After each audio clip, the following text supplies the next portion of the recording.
Okay. So good morning again. So today's a lecture. So before we start, so do we have any question from last lecture? So we talk about some phase transition, right? And then we look at a phase diagram, and then we look at, say, a different composition, right? So how the aerosol phase will change, right? By looking at the DRH, the direct crystal RH. So do you have any questions so far for the phase diagram? Just have a quick revision for you.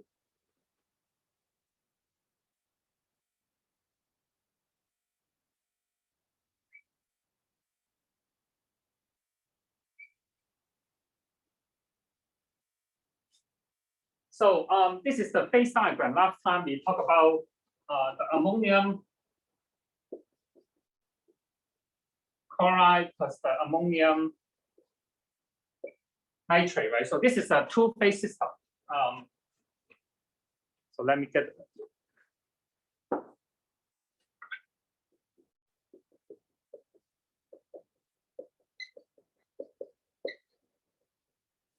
So you just have two components, right, in your system. And then this is the x-axis, right? So the x-axis is the composition, or usually the mole fraction for one given species. Like, for example, last time, so we show this is ammonium nitrate, right?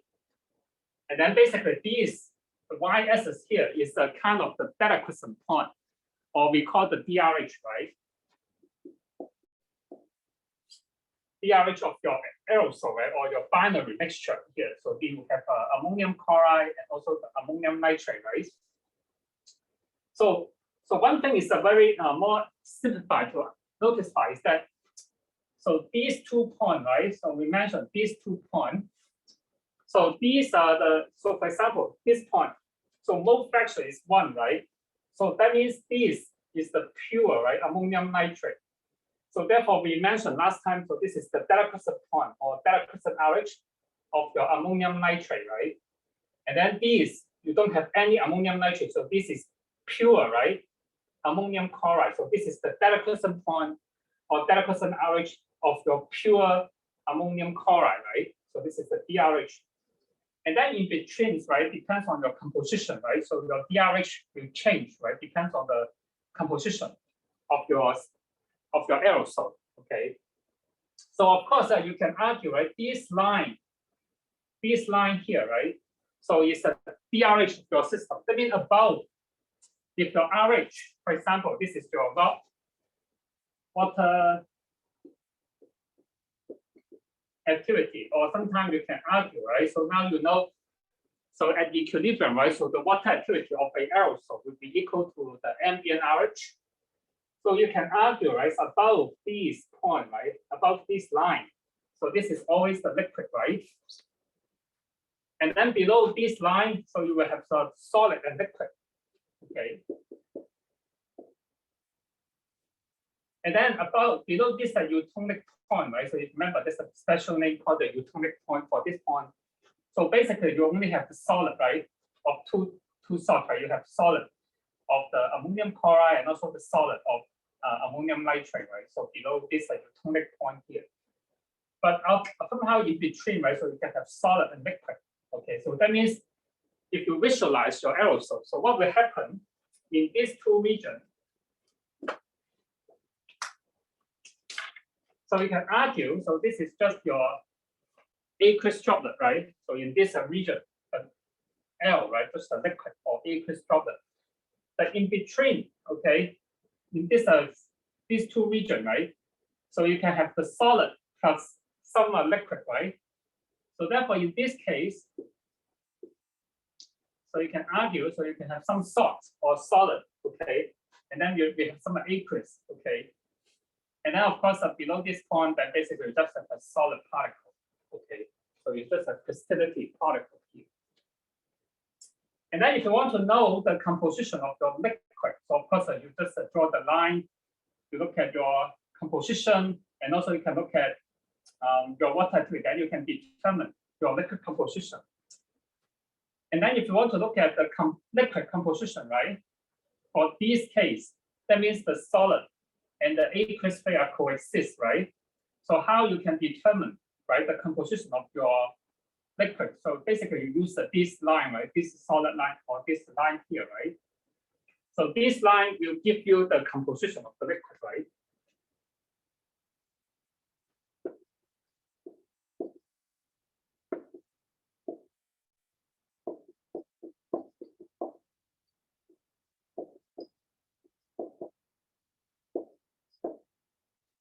So this line will give you the composition of the liquid, okay? And then the solid will be, depends on on the left-hand side, this region, right? So the solid will be your ammonium chloride, right? And then on your right-hand side, this region, right, the solid will be your ammonium nitrate. I think you learned this from your physical chemistry or some material science, right? So this is just a two-phase diagram. Okay. So any question? Of course, if you have a multiple component, now this phase diagram become much more complicated. Okay, I think we have some example in the textbook, but I think in this case, I think it's just good to illustrate the concept. Okay, using just a two binary mixture means that you have only two salts plus some water, right? Of course, in your system, so you will also have some water. But for this binary system, I think that the key message is we showed you last time. So when you have two salts, when they mix together, so you can find that the DRH, right, of their mixture will be always lower, right, to decrease the DRH, okay? And also you can see that depends on the composition. I think one important message for you to keep in your mind is that we not always have a pure liquid or pure solid, okay? So I think now you have more clear idea is so you can have a solid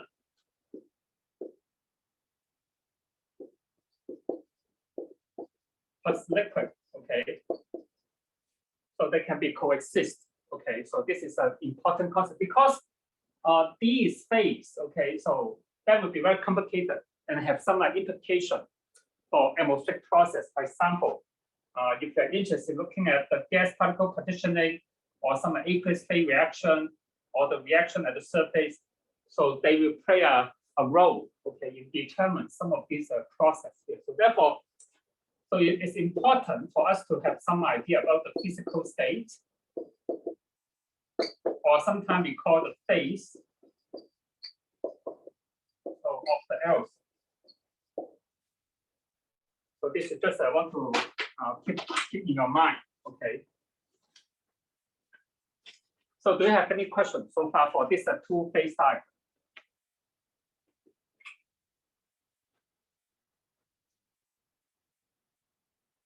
Okay. Then one more point we want to talk about the phase transition. Is of course we talk about the deliquescent, right? So if you remember, the DRH means the deliquescent RH. Okay, so that means that at the RH, right? So you have a solid. So at DRH, right? So they will just all of a sudden, right? So you can absorb the water, right? At DRH. And then you become a solid, and then you become a saturated, right? Saturated droplet or saturated the solution. So you become a saturated solution droplet, right? At DRH. So therefore, if you look at the graph, so we showed you last time. So if this is the RH, so if you look at this is the size. So below the DRH, right? So you have just the size does not change, right? Because you can imagine, right? Your table salt, sodium chloride, right? So below the DRH, so you will not absorb water, right? So you not absorb water, so the size does not change. But all of a sudden, right, at the DRH, so they will just absorb water and then become a droplet, right? So you see something like this, okay? So this is called the deliquescent point, right? And then form a saturated solution droplet. Of course, when you further increase your RH, so the droplet will absorb more water, right? And they will grow. So they will size will keep increasing. But usually, this is just a single component. Okay, if you have a multiple component, so my idea is that you will not see a single step. Okay, sharp change. Okay, so then you will see a multiple step. I think you should also see this in the textbook. So if you have multiple components, so most of the time you will see, so one salt will dissolve or deliquescent first, and then later another salt will deliquescent. Okay, so because if they have two different deliquescent points, okay, so one salt will deliquescent first, okay, and then the other one will dissolve deliquescent at later stage. So you see multiple steps for multiple components, but for single component you will see a single step. Okay.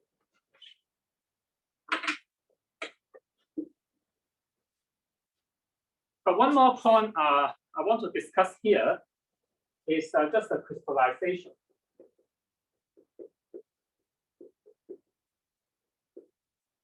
Crystallization. So of course there's another term called efflorescence, right?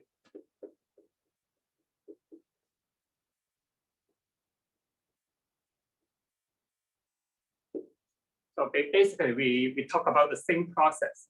But one thing is important for the crystallization is so I think we showed you last time. So if you have, of course, you know the deliquescent, right? So you just go through the curve like this.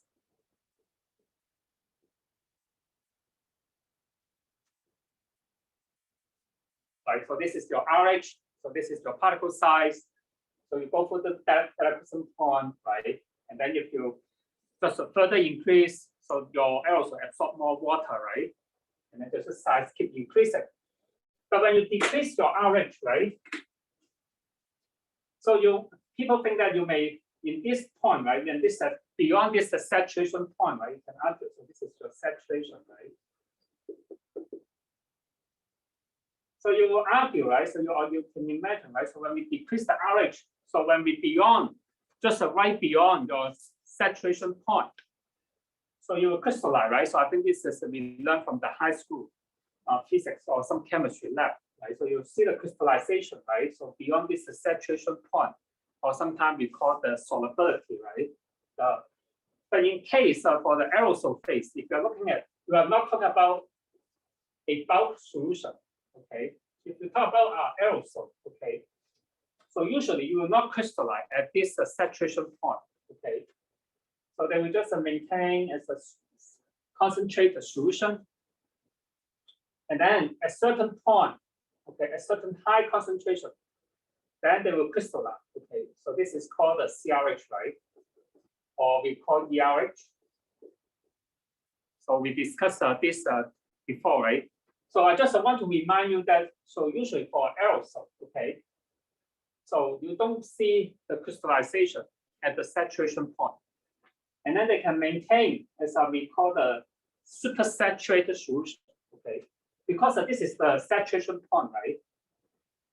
And then if you beyond these, okay, beyond the saturation point, so you can argue this is we call the supersaturated.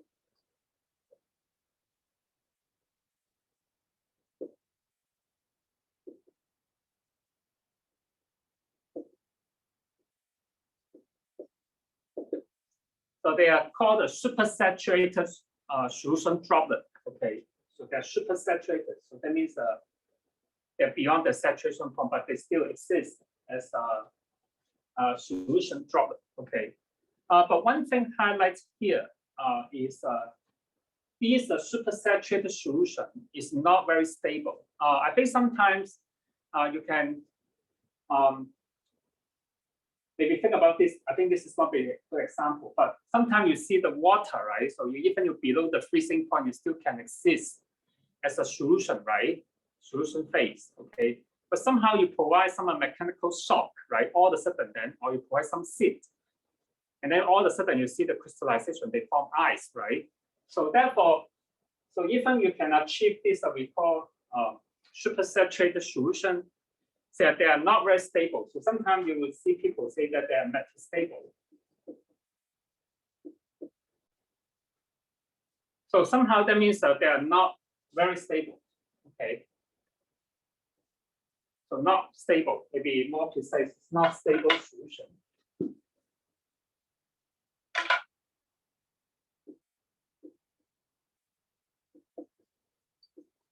Not stable here means that thermodynamically, so they are not very stable. So, so therefore they can very easy, okay, to trigger some crystallization process can happen. Okay. So therefore you can see that somehow more important thing is that they are not thermodynamically stable. So sometimes therefore when you talk about the crystallization, okay, so they are not easy to determine.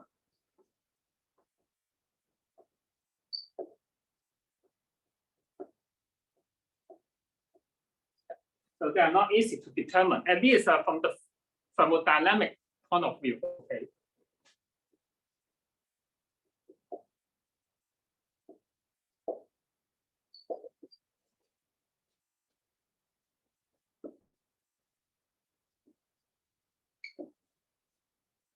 Okay. So therefore, sometimes this crystallization process, so you cannot determine, say, from the saturation point or some thermodynamic principles or properties. So therefore, most of the time, so to determine this CRH or ERH, so what we need to do is that we need to measure these CRH or ERH in the lab. Okay.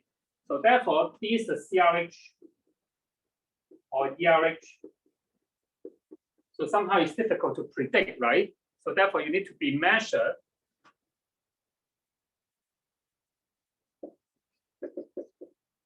So somehow we need to be measured in the lab. Okay, so I think we have few slides, so we're going to talk about this later. Okay, in the lab to look at where this crystallization or efflorescence occur. Okay, but just want to share with you. Of course, so you can measure this crystallization. Okay, in the aerosol phase and also in the lab. So since I have some experience here, I just want to let you know, so these measurements are very challenging, okay?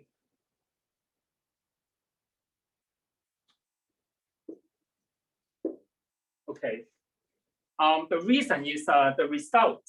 So when this crystallization or efflorescence occur, can be very sensitive to many parameters.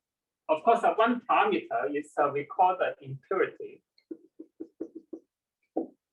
Okay, because for example, you want to measure, for example, the crystallization, say for sodium chloride, for example. Okay, so you want to measure a pure, right, sodium chloride, and then you measure just a pure sodium chloride with water, right, and then you want to see. So when they will crystallize, and just to give you sodium chloride, right? The solid. Okay. But one thing is that you can see if you have some idea to order the chemical from the company. So usually you cannot, it's difficult for you to get 100%, right, purity, right? If you look at the purity of the sample, okay? So you cannot have 100% purity. So you always have some other substances, okay? So one thing is the problem for study the crystallization or difficulty for to look at the crystallization is that if you have some impurity in your system, so let's say you have some dust, okay, or some insoluble material. So what will happen is this impurity can give you some sites, right, for the solution to condense, or for your molecule to condense. So therefore, the idea is the problem is so even you have a trace amount of some impurity, so this impurity can trigger the crystallization. So therefore, it will affect your result. Okay, so that's the problem. So when you do this experiment, you measure this crystallization, because somehow the crystallization, okay, is very sensitive to the presence of the impurity. You can argue this impurity just gives some condensational sites, right? Or some seed for the crystallization to occur, right? So therefore, this is very challenging. It's difficult to get rid of all the impurity. And also, one more thing is just more like the research, since we have a graduate student here. So if you want to measure the crystallization, okay, so it will also depends on we call the particle size. Okay, so the particle size will also affect the crystallization. Later we'll talk about more about it. So this is called the Kelvin effect. Because of the Kelvin effect or the size effect, so this will also affect your solution concentration, and then eventually it will affect your crystallization point. So therefore, this is one of the some critical challenging is you have the impurity in your sample, and also sometimes depends on the size of your particle, right? So you measure in your technique, so you can obtain a different value. So therefore, the main message is if you look at the DRH in the literature, so from different groups, okay, so the difference will be just maybe plus and minus 1% RH. So you will see, say, from different groups, okay, when they try to compare their result, if they measure the DRH, so you will find that the result would be just a plus and minus 1% of RH, okay, not much different. But if you look at the CRH or ERH, we plot by different groups. So sometimes you can see a larger difference, okay. So you can see that there's a range, maybe from 2 to 5% differences, okay, in the literature. Somehow it's linked to the impurity, some say linked to the size or some other factors. So, but the message is, so for the data percent, so you can see more consistent data because you can predict from the thermodynamic points of view. But for the crystallization, because so we are looking at some homogeneous nucleation process or crystallization. So you can affect by many factors, right? When you do the measurement, okay. So therefore you see a larger uncertainty here. Okay. Just for your information, so if you look at the ERH for some important salts, for example, right? So we talk a lot about the sodium chloride, right? The table salts, the sodium chloride. So the typical crystallization, that means the ERH. So that means the RH at which the crystallization occurs. So usually about 43% RH, okay, plus and minus 2 to 5% error. And also another important salt is the ammonium sulfate. So this is another important salt you can find in the ambient aerosol. So the range is around 30 to 35% RH. Okay. So this is because of some of the challenges we just mentioned here. But I think that the key point is I want you to remember is when we talk about the crystallization of aerosol, because we are not looking at some bulk solution. So this is bulk solution, right? So for bulk solution, we know, so when you beyond the saturation point or just have some beyond your solubility, right? So then you will start crystal to form, right? Maybe just one more argument is that you can see, right, for the bulk solution, you use a beaker, right? And then you have this surface, right? So you have the surface, right? So you provide the site for crystallization to occur, right? So therefore, usually you will not achieve a supersaturation. But if you look at an aerosol, right, you levitate in the air, right? So you don't have any physical contact, okay? So therefore, you can see they can just will not crystallize, okay? And this is the saturation point. And then you just beyond this, you found this we call super saturated solution. Just to give you some idea. Okay. And then at a certain point, then you will just have this we call the crystallization. So any questions so far? So therefore, we talk about two very important process. We call the phase transition. So when we talk about the phase transition, basically means that we talk about solid to liquid. And also maybe you can talk about liquid to solid, right? So this is what we call the phase transition, right? So these are very important, right, to determine the physical state of your aerosol, right? So it depends on the composition and also the RH. So your aerosol can be liquid or aqueous droplet or the solid, right? But of course, you know, for multiple components. So you can have this, we call the solid and liquid coexist, right? So you can coexist in some cases. So any questions so far from the class? Okay, good. And if not, I will continue to talk about one important phenomenon. Okay, it's called the Kelvin effect. If you talk about the aerosol, so one thing is it's important to talk about the Kelvin effect because this will affect your water vapor pressure. Depends on the particle size.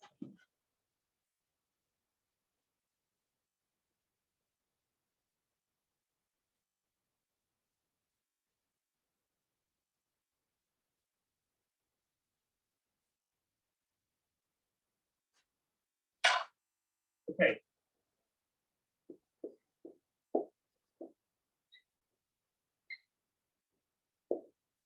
So we are going to spend some time to talk about the Kelvin effect. So one thing is to talk about this Kelvin effect because somehow you will affect, we call the vapor pressure. So over a aerosol droplet. Okay. The one thing is argument. The background is why we want to study this Kelvin effect is because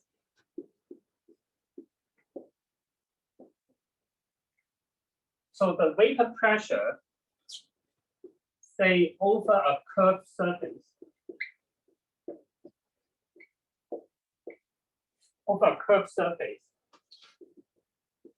is different from that over a flat surface.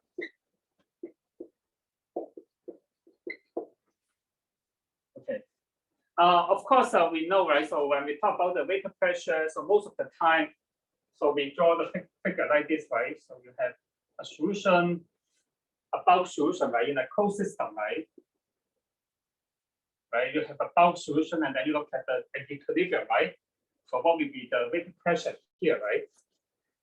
But one thing is the vapor pressure of some curved surface will be different from the flat surface. One thing is maybe let me show you here. So before we go into the detail, for example, so this is your solution surface, okay? So let's say I just try to draw some molecule, say near the surface, okay? Okay, so of course you can see, and then to argue, right? So some molecule can go to the gas phase, right? So somehow you can also argue, right? Qualitatively, so they can go to the gas phase, right? From the solution phase to the gas phase, is somehow they need to overcome like the interaction, right? Between the neighboring molecule, right? So because of, for example, if you take B as a molecule as a sample, right? The red one, I hope they can see, but maybe just right in the middle. right? So for these to go to the gas phase, somehow, of course, you have some neighboring molecule, right? Somehow this neighboring molecule can have some forces, right, or attractive force between these, right? So somehow you need to overcome these, right, forces, so before they can just escape to the gas phase, right? So qualitatively, okay. So this is a flat surface. For example, this is a flat surface. Okay. But remember, so we are talking about some aerosol, right? So aerosol, you have a curved surface, right? So for this is the aerosol.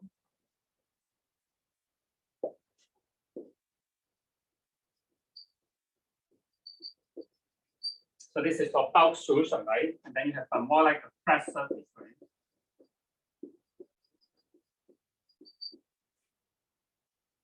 But you have an aerosol, then you have a curved surface, right? You can argue, right? So if you draw this aerosol, right? So you have a curved surface. So one thing you can argue, right? So you can say you have a curved surface,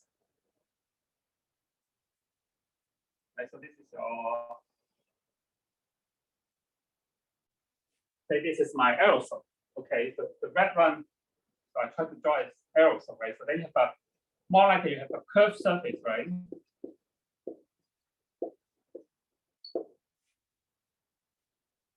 And then you have qualitatively argue, right? So if I draw a curved surface here, and then compare to the flat surface, so what will happen? If we look at the number of the neighboring molecule, okay, so this one. If I have a curved surface, so what happens? So you can argue, right, qualitatively, so you have a less, right, number of neighboring molecules, right, for a curved surface.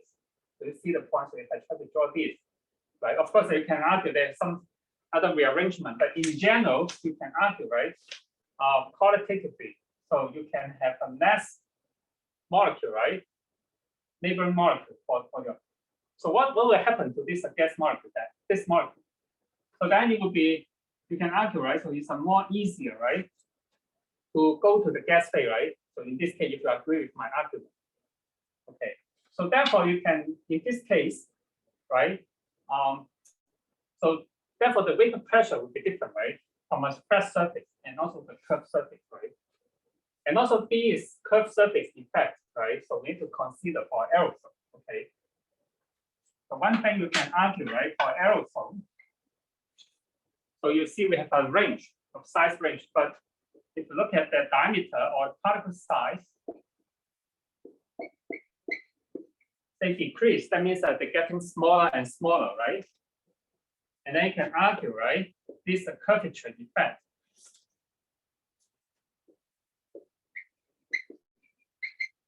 So this is a curvature effect. We increase, right? So you can see if you draw smaller and smaller particle, right? So I hope that's I can draw it so you can, if you have a smaller particle, right? Or even smaller particle. So you can argue, right? This is a curvature effect will increase. So this will also affect your vapor pressure, right? And then therefore we call this called the Kelvin effect.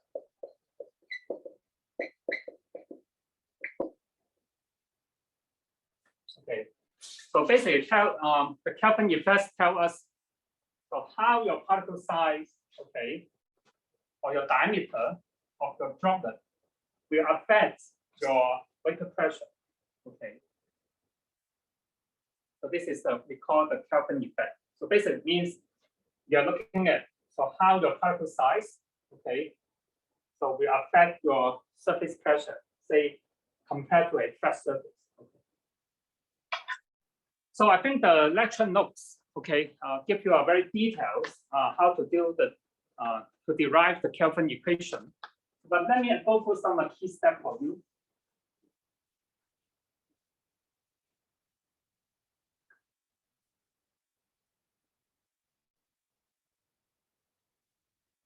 Because given this is a very important equation, so I want to spend some time how we get this Kelvin equation.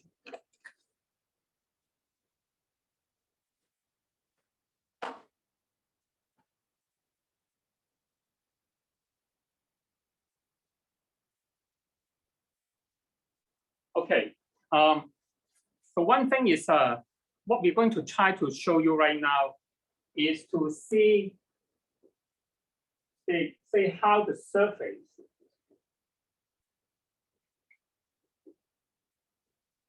surface curvature, okay, is the surface curvature of the aerosol.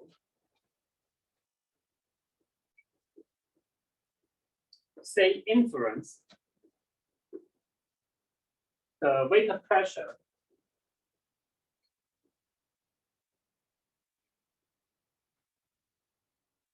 of a species A. So let's say you have a surface species A over the particle surface.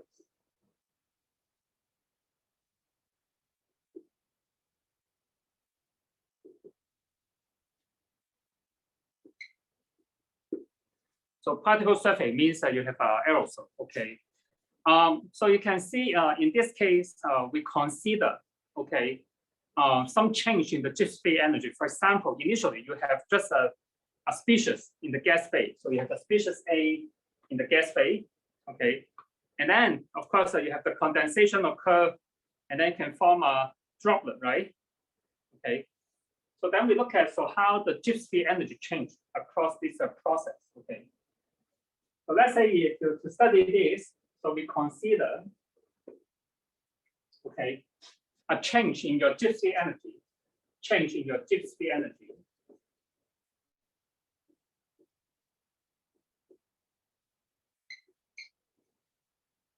say the formation of a single droplet, okay, of your A from some gas phase species, okay.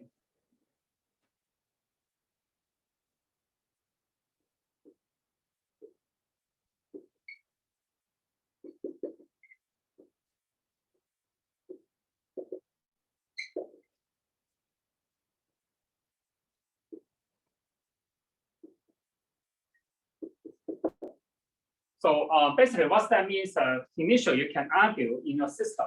So you only have the A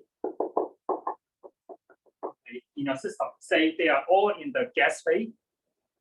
So before the droplet formation, so all these are in the gas phase, right? All your A are in the gas phase. And then you allow a formation of a droplet, okay? And then, so this is before. So that means all your species A, all your species A's are in the gas phase, right? So now all this is a gas phase. And then after that, you form a droplet, okay? You form a droplet here.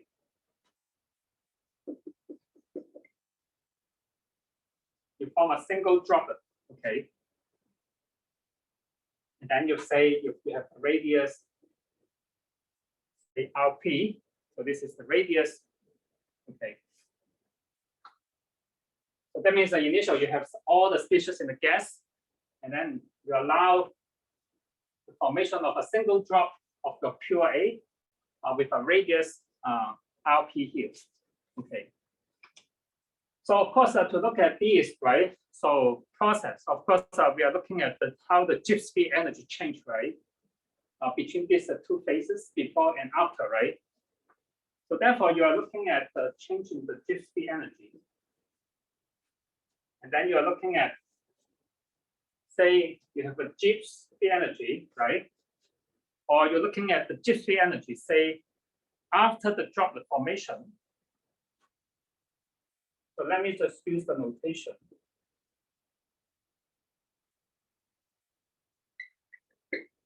So this term, the first term is, of course, you are looking at this system, right? So you are looking at this system. So therefore, you are looking at the Gibbs free energy of your system, right? Say after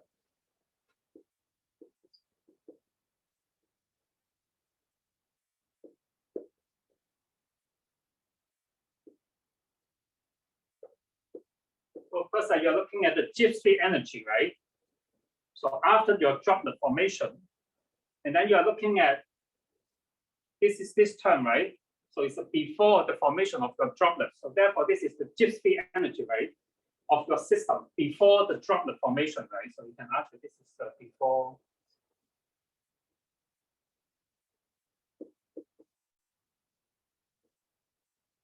So you're looking at the G3 energy, right? Before, and then you look at the change, right? Delta. Okay.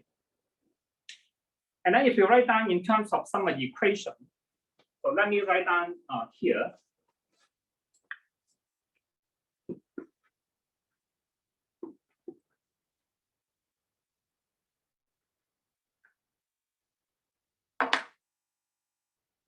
So if you write down this equation, right, in terms of some more explicit term, so let me write down for you. So you have to look at the, if you're interested to look at the expression, right, for the G3 energy, right? So let's say you look at the change, okay? Look at the change. So that means, or you look at, say, the energy, right? Say after the droplet formation minus the G3 energy, right? Before the droplet formation. So let me write down the equation here. I use my notation here.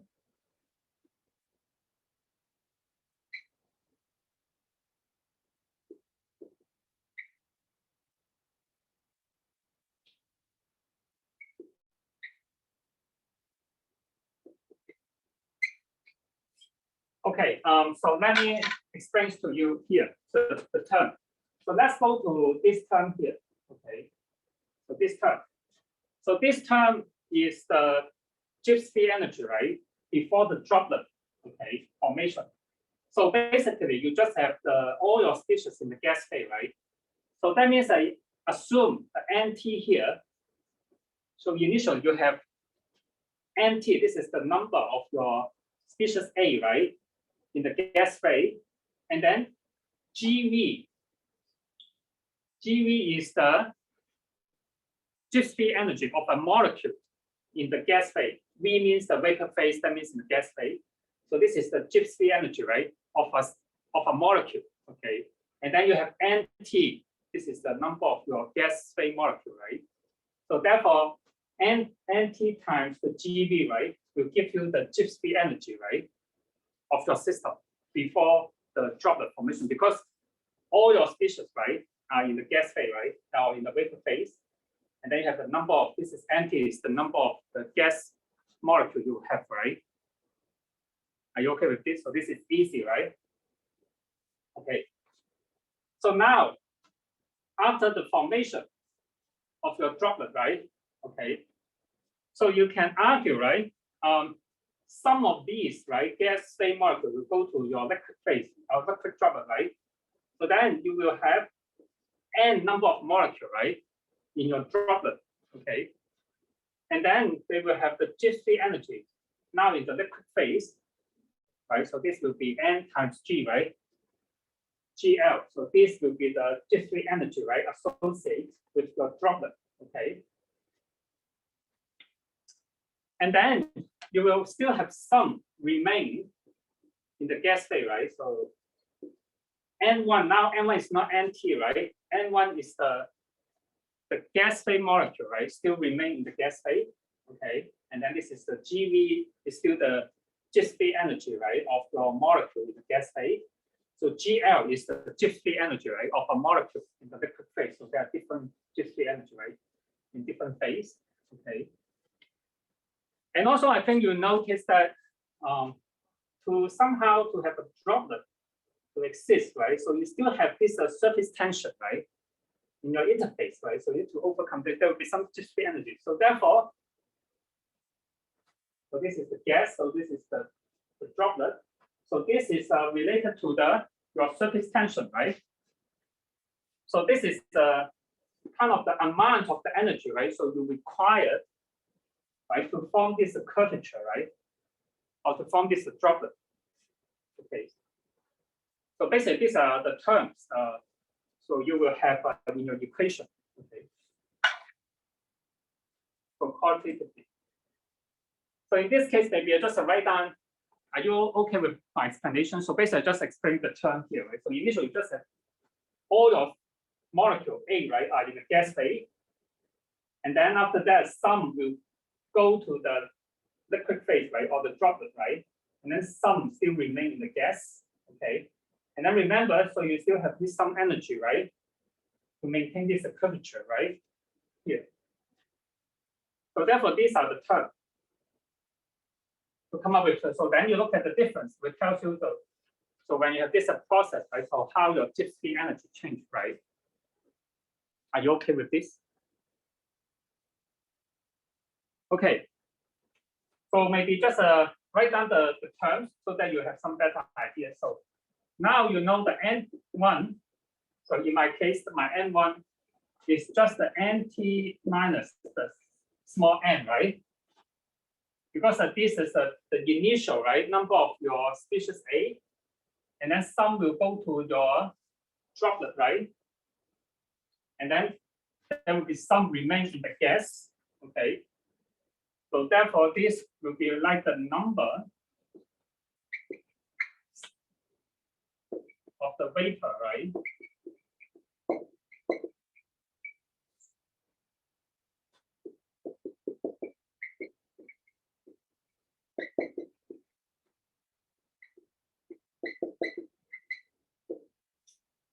So therefore, N1 will be the number of the vapor molecule, right? Yes, I got a question. So let me see.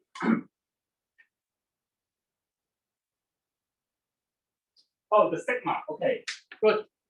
So I'm going to talk about this. So the sigma is the surface tension. Okay, so I'm going to talk about this. Good. So don't worry. So the students talk about this the sigma term. So this is called the surface tension. But now I try to explain term by terms here. And then NT. So in case you forgot, so this is just the total number of the molecule, right? Say in the vapors, right? Initially.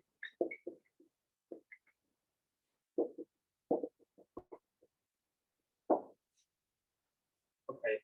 So NT just an initial, right? Number of your species A in the gas phase, right? Okay. Now the small g and this is small gv and small gl is the Gibbs-free energy. For example, this is the Gibbs-free energy for a molecule. Okay, remember this is for a molecule.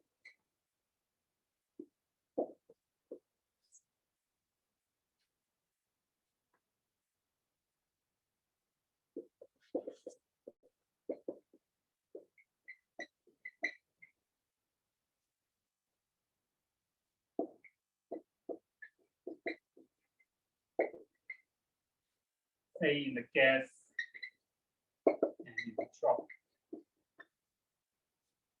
So the drop here means the liquid phase. Okay, so that is the liquid phase.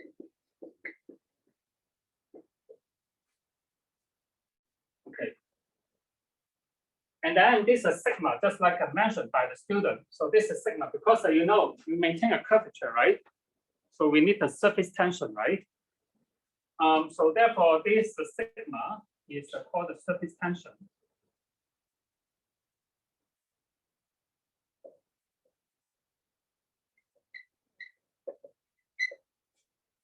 So basically, this surface tension, or if you consider all these terms, 4 pi r squared, right? This is the surface area, right? Times the surface tension.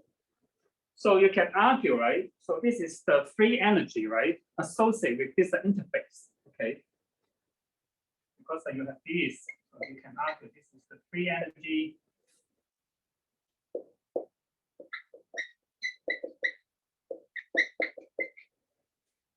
So say associated with the interface, right?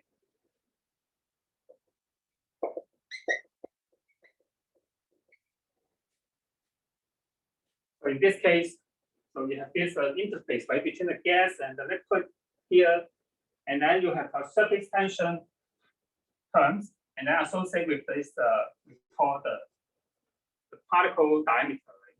Okay. Oh, sorry, particle radius. Okay. So any questions so far?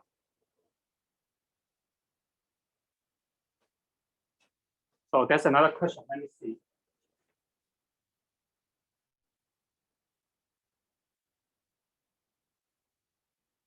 Okay, so there's a question is n small n and n1 are for liquid and for gas respectively. How can we directly obtain n1 by diffusing. Oh, okay. So so if you NT is the, you can imagine, right? So you can imagine this is the initial number of your molecule A. Okay. So let's say you have 100. Okay, so some number you can say is the initial. And then you form a droplet, right? So you know maybe 50 go to the liquid phase, right? 50 go to the liquid, and then you form this droplet.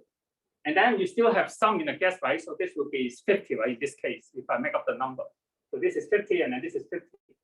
So therefore, N1, so that means the number of gas molecules remain in the gas phase, right? Will be my initial, right? My initial number of molecule, right? Total number of molecule minus the number of molecule in the gas, in the liquid phase, right?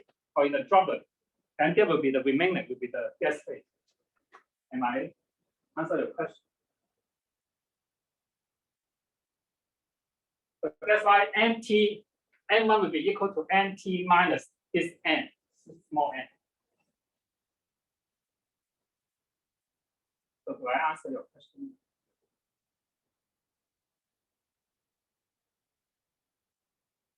Yes, you can say this is a number of molecules. Yeah.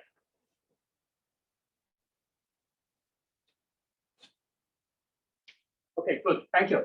Yeah. So maybe let me try to so this NT. So imagine initially you have say 100. Okay, molecule of your A, all in the gas phase, right? So initially you have 100. And then after that, so in total, fine, you still will have 100, right? But of course, the some will go to the liquid phase to form the droplet. Some will still remain in the gas. Okay. So in this case, so let's say 50 go to the liquid. Okay. So let's say you have this 50, right? So then this will be just the N1. N1 means the number of your gas molecule remain in the gas that will be also 50, right? So this is how you come up with this. So you assume your total number of gas molecules does not change. Okay. So in case you have any other questions, just feel free to let me know. But I hope try to answer your question. Okay, so if you are happy with this equation, so we can just play around a little bit. So we can play around.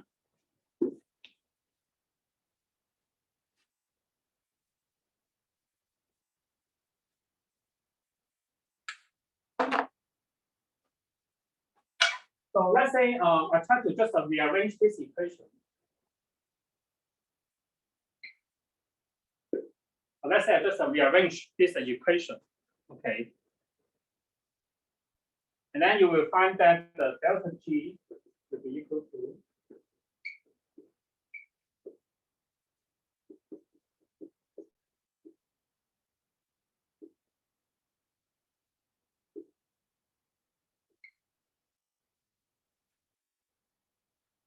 okay, if you just combine these two, and then you notice that NT minus N equals to N1 equals to NT minus N. So if you just combine these, so you get this term here.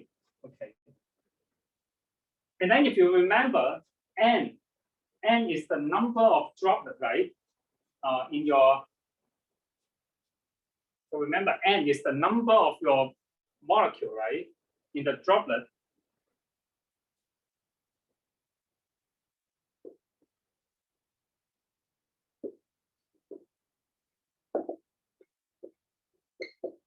So now if this is a number of your molecule, so you can replace this, say this is number of N, and then if this is the radius Rp, okay. So then your N can be calculated by using the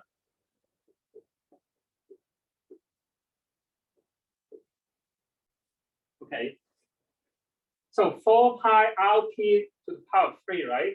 And then divided by 3. So this is the volume of your droplet, right? If your radius is Rp, so this is the volume of your droplet, right? With the radius Rp. And then if I divide by this VL, so let's say this VL is defined as the volume, say occupied by a molecule, okay? This is a volume occupied by a molecule. okay, in the droplet, I mean, or in the liquid. So you can, if I know the volume occupied by a single molecule, so I divide it by this. So this will just give me the number of molecule, right, in the droplet. Okay, so there's nothing special here. So then I can just substitute this term into this here, right? So therefore, my delta G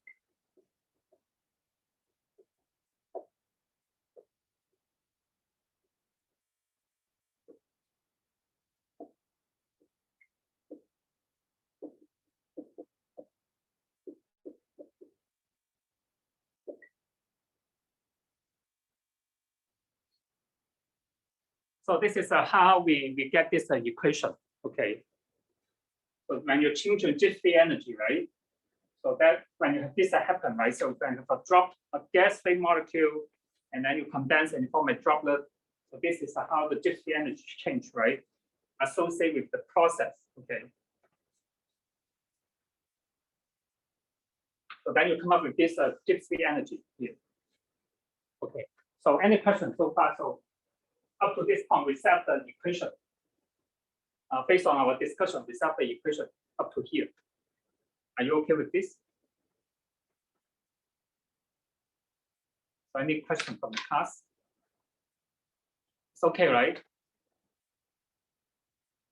Okay, good. So now, I'm not sure, but I think it's maybe the one more thing to solve these, right? So you see most of these terms are obvious to us, right? So this is just your particle size, this is the volume occupied by a molecule, right, in the droplet. And then this is just your radius, right? The surface area times the surface tension, right? So that would be associated with the energy, right? Surface free energy, right? To associate with the interface, right? Okay. But therefore, one term to understand this, you want to look at this term, right? So you are looking at so how the Gibbs free energy, right, of a molecule, right, the vapor, right, and then you look at the liquid, and then you look at the Gibbs free energy of a molecule in the vapor phase, right, for this system. Okay. So I think that steps will be two details, okay, for this class to focus, okay. But one thing is, if you look at the steps, so I just extract the essential information. If you look at these, we call I just extract the essential information. So one thing is, so what we try to do now is that you want to evaluate this term, right? So to solve this equation, you want to evaluate this term. So remember, this is the Gibbs free energy, right, of a molecule, right, in the gas, in the liquid phase, and this is the Gibbs free energy, right, of a molecule in the vapor phase. Right? You looking at the differences here. Okay. So and then in our system, okay, if you look back to the equation we discussed, okay, so of course we are consider a constant temperature. So to simplify your discussion, you are looking at a constant temperature. Of course, when you have this condensation, you assume the temperature does not change. But one thing you cannot be assumed, right, is your pressure, right, is changing, right? Your pressure is changing. Because you see, initially you have NT, right? You have a number of molecules, right, in the gas, and then some will go to the liquid, right, to the droplet. So therefore, your gas phase pressure, your pressure will change it. So therefore, you cannot assume the pressure is changed, okay, in this case. So therefore, if you look at the terms, eventually you want to look at is you will find that the Gibbs free energy term, okay,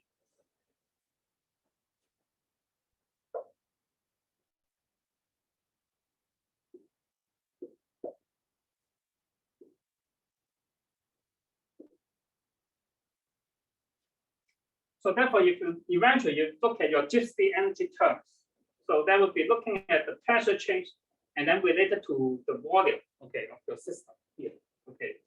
So this will be if you consider the gypsy energy change, okay, at constant temperature, but your pressure will change, and then you assume that's an equilibrium. So you will come up with these terms here, okay. And then if you look at per molecule, then you will have per molecule, okay.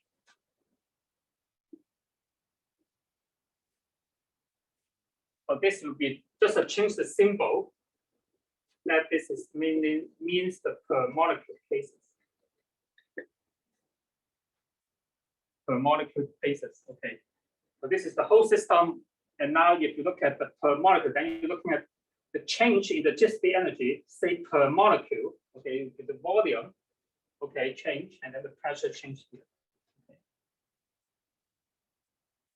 So therefore, if you look at these terms change, you look at the gypsy energy terms here. So you're actually looking at the volume change, okay? So the difference in the volume. So therefore, you can see this is the volume in the liquid phase. So this is the volume in the vapor phase.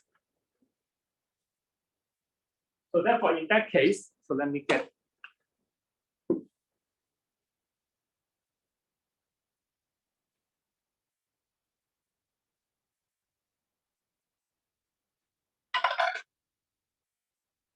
So therefore, you can argue the change in the gypsy energy, right? So this term, you are looking at EP here, right? Because you're looking at the energy, right? So related to the volume, right, in your state. So therefore, this term would be equal to this term here. Just one argument to simplify this is so this is the volume, right, occupied by a gas molecule. So this is the volume occupied by a molecule. In the liquid phase, this is a volume occupied gas molecule, right? Molecule in the gas phase. So of course we know. So this term will be much larger than this term, right? Because you can argue, right, the volume, right, occupied by a molecule in the gas phase will be larger than the volume, right, occupied by a molecule in the liquid phase. So therefore, you can make this argument.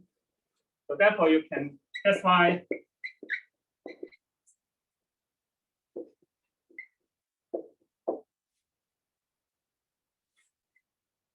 So you can just use the volume, right, of your molecule, right, occupy your molecule in the gas phase here.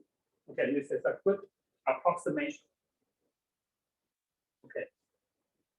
So now, because we are looking at the pressure change dP here. Okay. So the volume, right, occupied by the molecule, right, in the gas phase, you can use the ideal gas law. Okay. So that will be equal to RT over P, right? Or sometimes you can say the molecules, you can use the KT over P. So this is from the ideal gas law. Right, PUA equal to nRT, right? So you can just relate it to this by looking at the volume, right, of a molecule, right, in the gas phase occupied by gas molecule. Right? So therefore, you can have this term now, and then you're looking at the pressure change in this case. Okay. So if you look at the pressure change, so therefore you start with some vapor pressure, right? Okay, in the gas, and then you form a droplet with a curvature, right? Over a droplet. So therefore,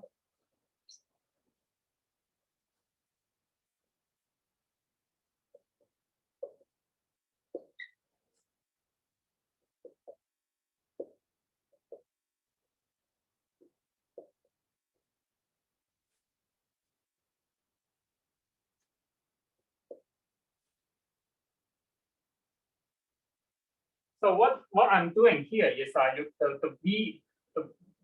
V terms here, right? So you can substitute this into here, and then you do the integration, and you look at the pressure change, and then the PV naught A, PA naught.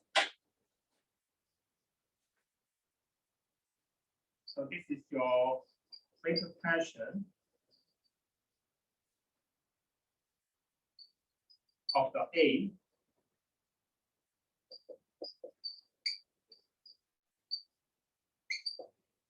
Say this is also your flat surface, right? This is because this is how we determine the vapor pressure, right, in general.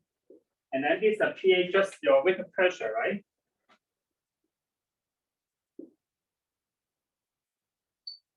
Say now over your droplet, right? So this is the case.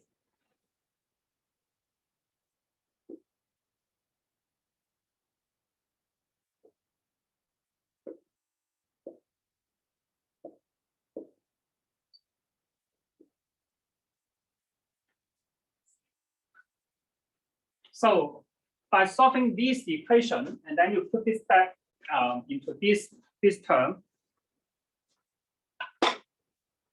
then you will get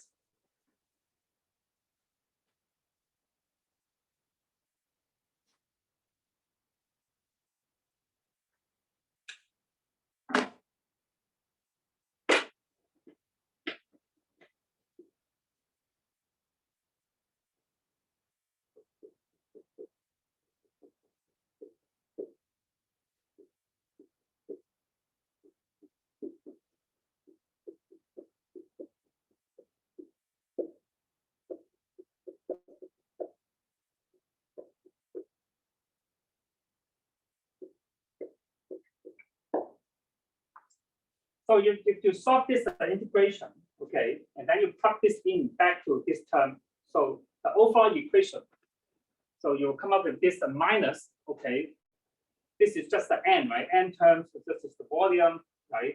With this partial, right? The volume occupied by a molecule, right? The liquid phase, and then times the kT here, right?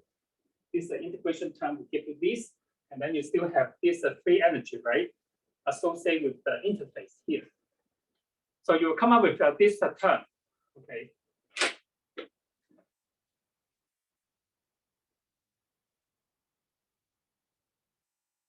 So to describe how the dissipate energy change in your system, okay?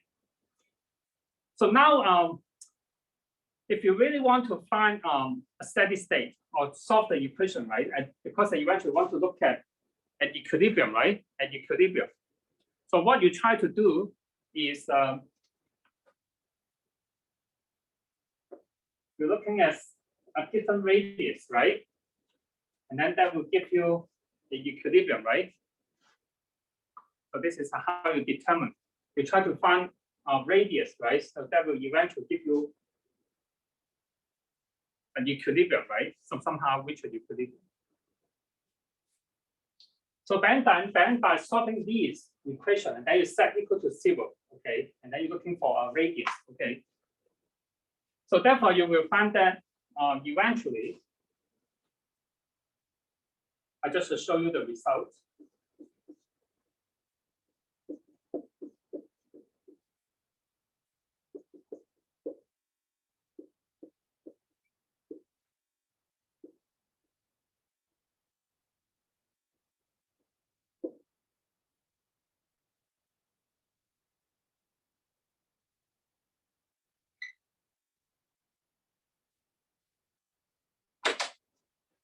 So then if you look for this equilibrium state, and then you will find that at that equilibrium, so the particles, the vapor pressure, okay, PA, so that means the PA here. So over the droplet, okay, that means over the liquid, this term. And then you can relate it to, so remember this PA naught is the vapor pressure, right, of A over a flat surface, right? So this is over a flat surface, right?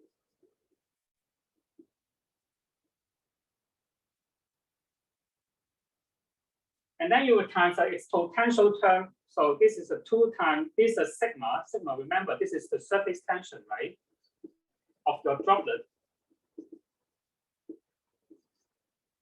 Ma is the molecular weight of your species, right? Ma is the molar mass, right, of your species.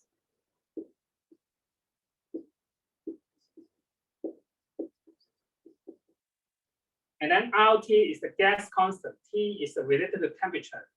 Rho L, this is the density of your droplet, right? So your droplet will have a density, right?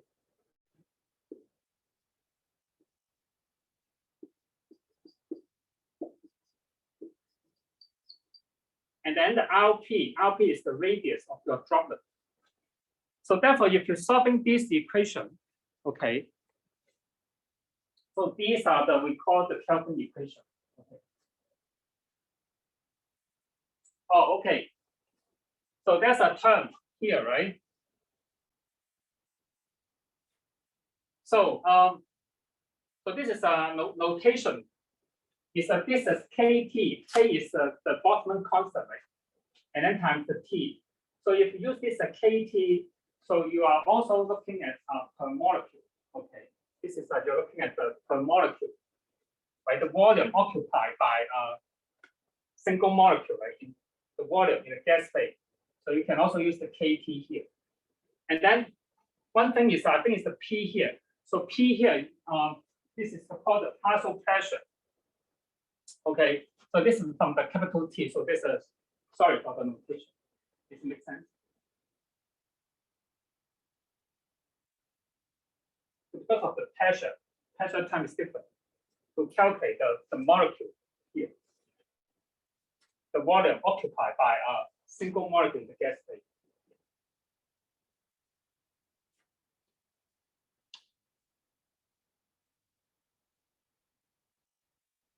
Any questions?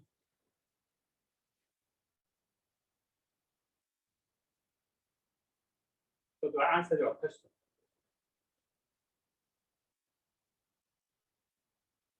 So basically, the notation here is a different. I can go back and double check. So, but the idea is that this is the volume occupied by molecule, okay, by a single molecule in the gas phase or in the vapor phase. Good. Okay, great. Okay, but now if you're solving these, I think that the lecture notes give you the detail. I just show you some of the key steps here for discussion. So the thing is, the most important thing is that this is actually just the equation we care about. It's called the Kelvin equation.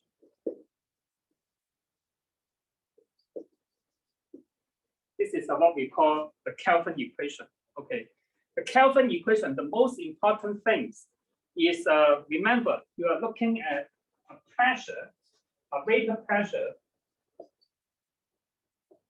Remember, so the most important thing for the Kelvin equation is you are looking at the vapor pressure over a curved surface to a vapor pressure, right?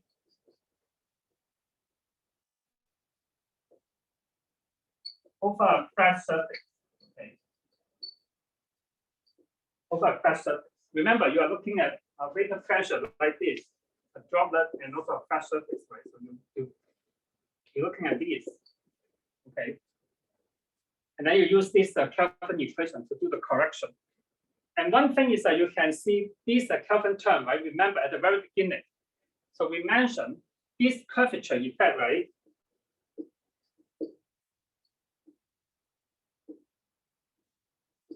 Of course, you will be related to your particle size, right?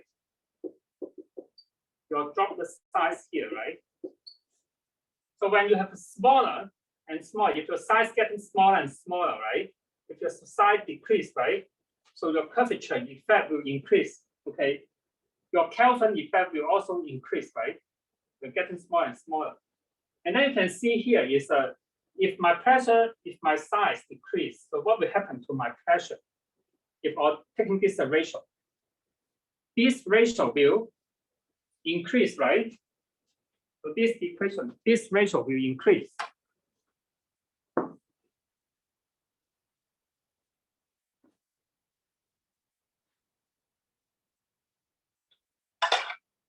If you look at this term here, right? So therefore, one thing is I want to show here is if you look at this is your radius size. Okay, and then you plot this ratio PA over PA naught. Remember, this is the ratio. Okay, so you will find that. So let's say this is 1.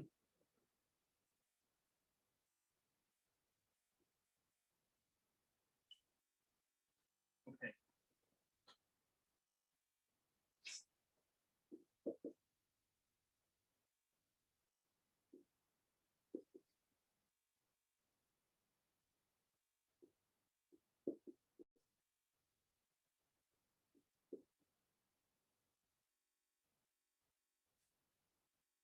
So one thing I want to highlight here is,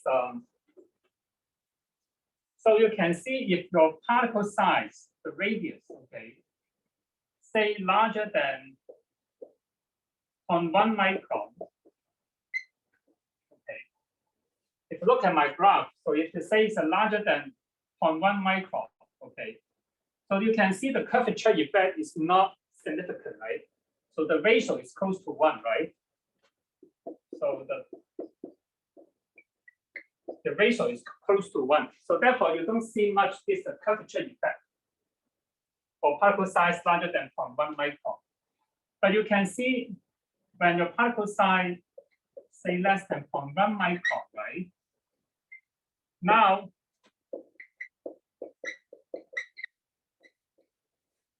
the ratio become larger than 1. And then that means that when your particle size decrease, actually your vapor pressure will increase, right? Compared to the flat surface, right? So you have to increase. And then you can see getting smaller and smaller, right? So they will increase even more significantly, right? So you have a exponential terms here, okay?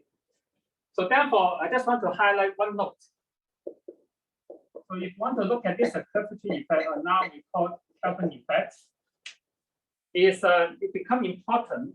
So when your particle size is less than 50 nanometer, then when you look at the vapor pressure, then you want to start looking for or consider this Kelvin effect.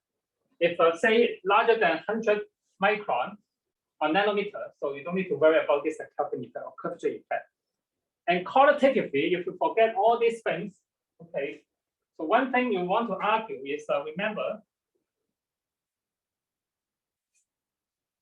you can argue, right? So this is your flat surface, right?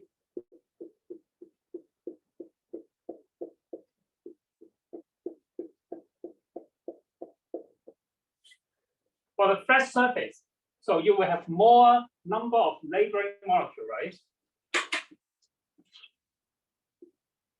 So therefore, you can argue, right? So this molecule will be less chance, right, or less ability to go to the gas phase. So that will have a less vapor pressure. But when you have a curvature effect, when your particle getting smaller and smaller, right, then you can imagine, right, the attractive force, right, from the neighboring molecule will decrease, right, when your size decrease. So therefore, your molecule become more easier, right, to go to the gas phase. So therefore, you have a higher vapor pressure. Okay. So that's why we call the Kelvin effect. So that's why when your size increase, your size decrease, so you will find that your vapor pressure, right, should increase, right? At least relative to the flat surface. Okay, so should increase. Okay, does it make sense qualitatively? So this is what we call the Kelvin effect. Okay. So one more thing is that you want to consider this when this is below 15 nanometers. Okay. Then you need to start to worry about this curvature effect. The more important thing is you also want to highlight here is that when the particle size decrease, then the curvature effect increase, and then this will help you to increase the vapor pressure relative to the flat surface. Okay. The vapor pressure we measure in the flat surface.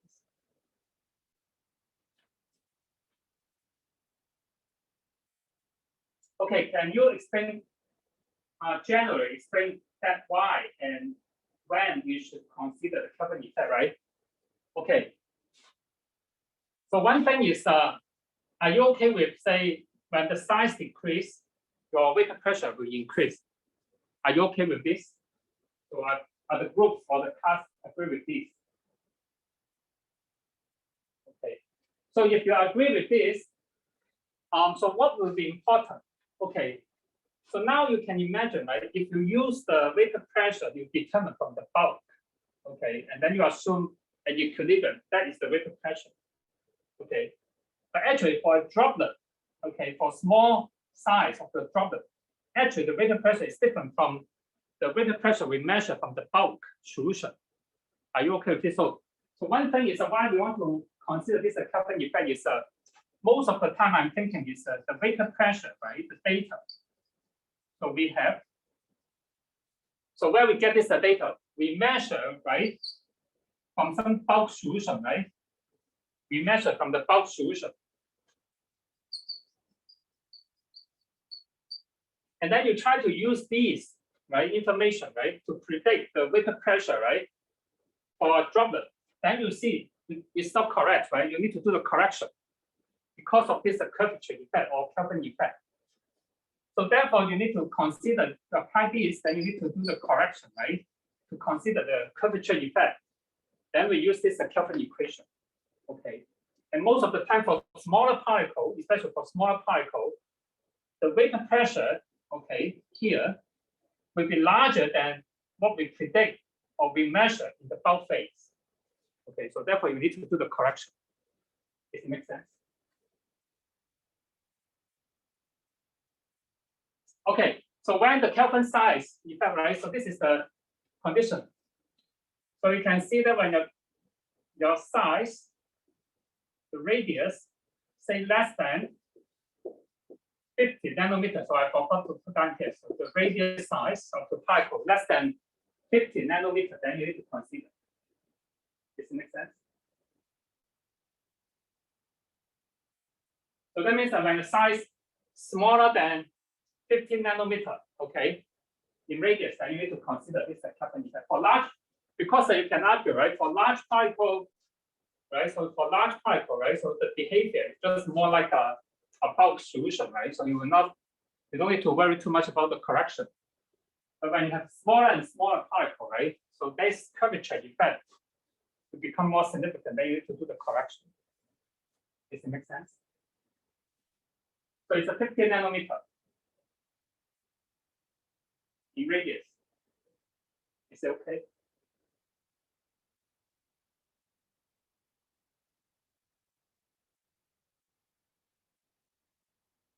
Okay, thank you. Good. So any other question before I take the break? So sorry, I overrun a little bit for today's this section. So I just want to finish the Kelvin equation. This is important. But so don't forget, if you worry about the derive, so it's okay. I think the lecture notes, they provide some more detailed discussion. But I think the most important thing is that you look at this equation, okay, the Kelvin equation. Remember, the idea for Kelvin equation is tells you the ratio, right, of the vapor pressure over a curved surface, right, to the vapor pressure over a flat surface. Okay, that means that you can consider is PA over PA naught. This is the surface pressure, right? And then you need to do the correction for the curvature effect for the aerosol. So you have this term. And one important thing is that you're looking at this particle size, right? So you have the radius of the particle size here.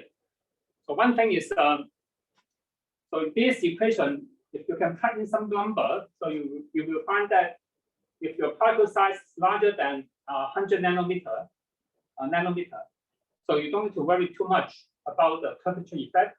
But when your particle size getting smaller and smaller or below 50 nanometer, then you need to start worry about this curvature effect, okay? And then that will enhance your vapor pressure, okay?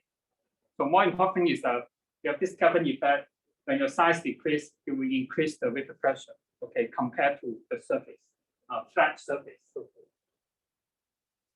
Okay, I think I overrun a little bit. Maybe let's take a 10 minutes break here. So we'll come back at 1:05. Okay. So if you have any question, you are welcome to ask during the break. Okay. So let's take a 10 minutes break here.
Okay, so let's resume the class. So, but before we continue, so any question from the class about the Kelvin effect? So basically, I think just mentioned by the students. So every time, it's good for us to consider this correction, right? Because remember, again, so most of the vapor pressure, the data we obtain is from the bulk solution phase, right? That means a flat surface. And then if you want to apply these data, right, to an aerosol, and then you look at the vapor pressure, right, over an aerosol, that means over a curved surface, right? So then we need to do this Kelvin effect. Most of the time, when your particle size getting smaller and smaller, so you will have a higher vapor pressure, right? So we qualitatively argue, right, from this point of view. So one number good to remember is at least below 50 nanometers. So you want to consider this, okay, this effect, or this effect becomes significant.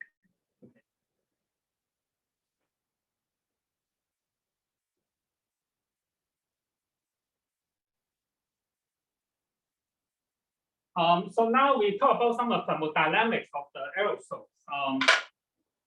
So I think maybe it's also good to discuss or go through some example in the textbook, okay, with you related to some of thermodynamics. And now we want to talk about maybe some gas particle partitioning, okay, or formation. Okay, so these are from the example from the textbook. We just use this as an example, right, to quickly go through what we have learned related to thermodynamics and then equilibrium. And also, I think this is also somehow may help you to understand some exercise in your assignment, right? So these are some examples from the textbook, okay? This example is talk about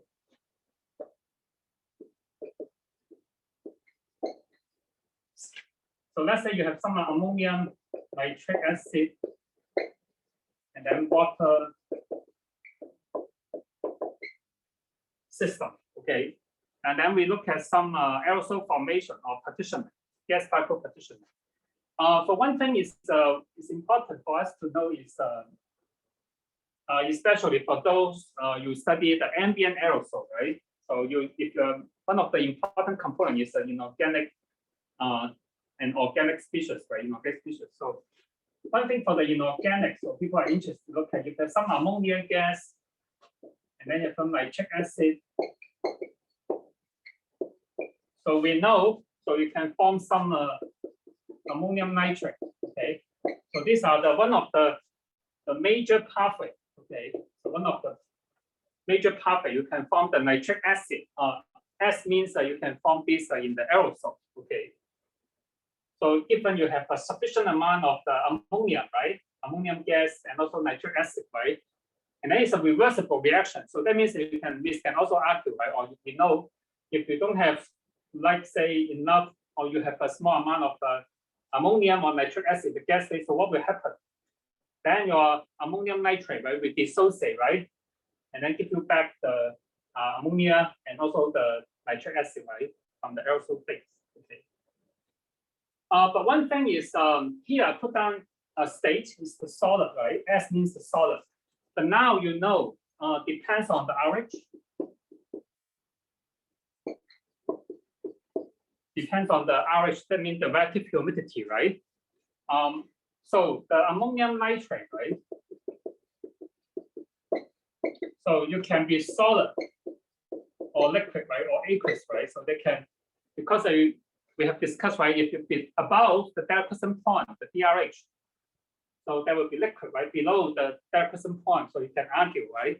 It's a solid, okay? So therefore, one thing is to see whether you can form solid, more specific to solid, okay? So that means we need to check the DRH first, right? Of course, you need to know the ambient RH, and also you need to check the DRH, okay? So for the ammonium nitrate, okay, so first thing is you want to check the DRH. So let's say this is the DRH. So we know this can be related to the temperature. So let's say I find some equation. Okay.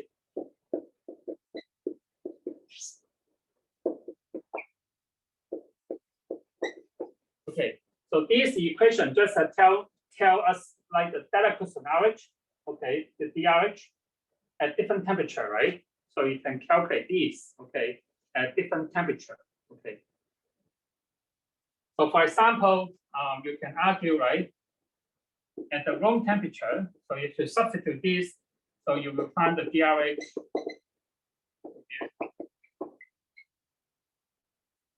will be 61.8.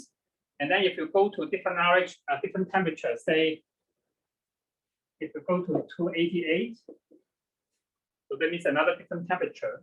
So then you will find that your DRH can change, right? So in this case, so about 68%, okay. So now if you know the DRH of your ammonium sulfate, right, at a different temperature, so then you can argue, so if your RH is below the DRH, right? Okay, so in case your RH, your ambient relative humidity, right?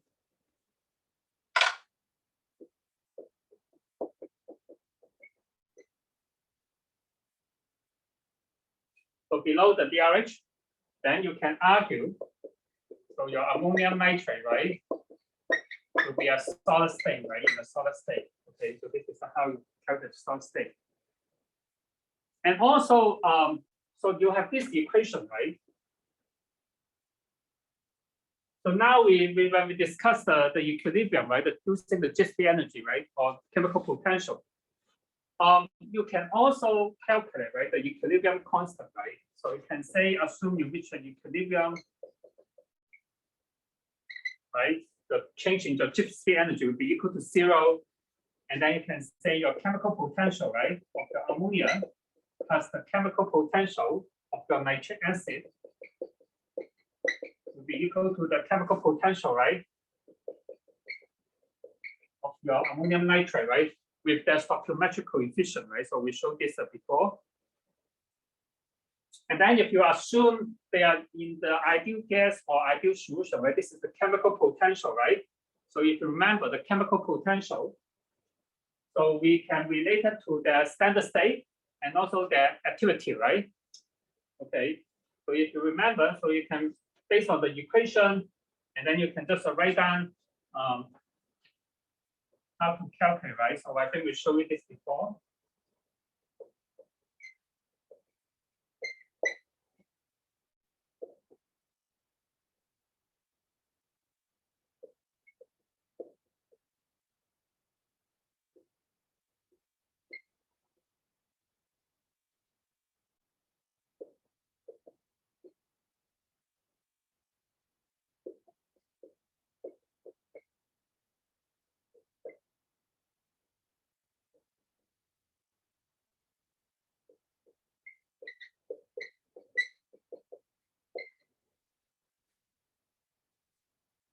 So I think so you use this many equation before, and you can set up an equilibrium, right? Constant K as a function of temperature, right?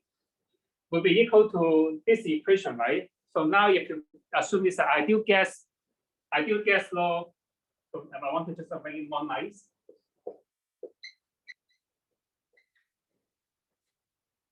So then this is the activity, right? So for the gas, then you use the partial vapor pressure, right? The solid, going to write about this. And then you can calculate the equilibrium constant, right? Using the chemical potential at reference state, right? If you remember, so we showed you this before. And then would be equal to just the partial pressure, right? In this case, just the partial pressure of the ammonium times the partial pressure, partial vapor pressure of your HNO3, right? The nitric acid here. So I think you've seen this before, but this equation just tells you how you can also calculate, right, the equilibrium term, okay, by using the, this is the chemical potential, right, of your species at the reference state, okay, and then related to temperature, okay. So now we can move on to some examples.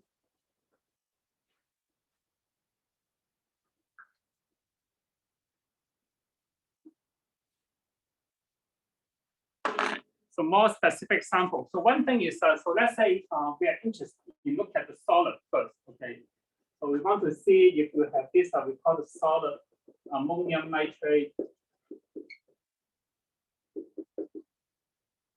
formation, okay? So we want to see whether we can form the solid ammonium nitrate. So given the system in this condition, say in our system, okay, my gas phase concentration of my ammonia is about 17 microgram per m cube, and then my nitric acid gas phase concentration is about 63 microgram per m cube. And then my ambient condition, my temperature is, so in this case, about 308 Kelvin. And then the RH, say, is a 30% RH. The ambient temperature, the ambient relative humidity is about 30% RH. Okay.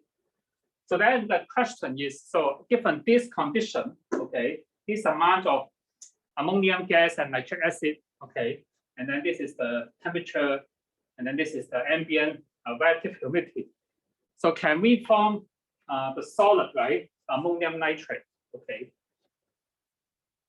So one thing we can have a quick check first, okay, before we calculate this equilibrium constant, because we want to form the solid, right? Okay, so now we want to check is whether what's the DRH of my ammonium nitrate, right? And at this condition. So therefore, the first thing I want to check first is the DRH of my ammonium nitrate, okay? And then at this temperature, so I can calculate, right, my DRH. And then you will find that the DRH is 57.1%, okay? So that would be above or larger than 30%, right, the ambient RH. So what's that mean? So that means the ambient RH is below the DRH, okay, below the DRH. So at least we know, so you can have the solid, right, ammonium nitrate. So you can form, right? Because you're below the DRH. So you have a quick check before you do the calculation, right? Okay, right? So now the next step is you want to make sure so you have enough, right, amount of ammonia and nitric acid, right, to give you the ammonium nitrate, right? So therefore, the next step, the idea is to determine, say, whether the atmosphere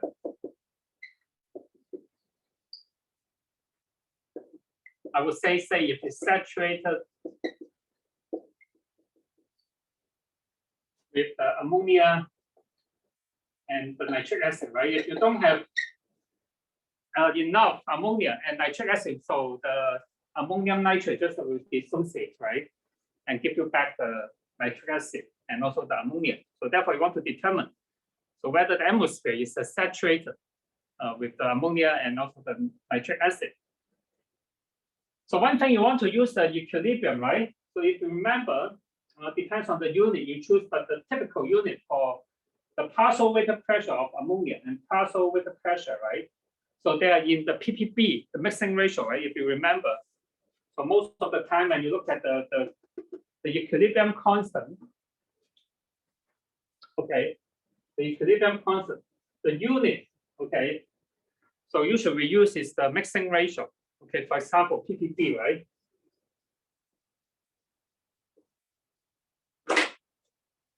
So therefore, in this case, we are giving you the mass concentration, right? Then you need to convert this become the ppb, the mixing ratio. Okay. So if you, in case if you remember, so you can use this equation, right? Say the mixing ratio of your species I in ppb. So this is the mixing ratio, okay? Then you can convert this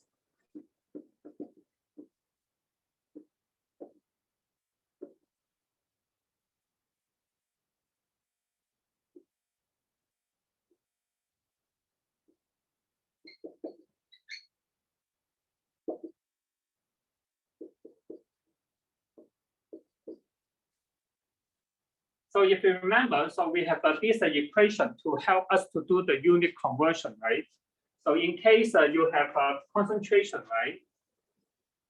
okay, say in mass concentration in microgram per m cube. So you can convert to the ppb level, okay, to the ppb mixing ratio of your species in ppb. If you just use the 25.6, so I simplify the calculation, and then you just time the molecular weight of your species by mi here. So this is the molar mass or molecular weight of your species. Okay, and then it turns out you will find that when you convert this mass concentration of your ammonium gas and also the mass concentration of your nitric acid, so you will find that the mixing ratio. So I use this mixing ratio symbol. They're equal.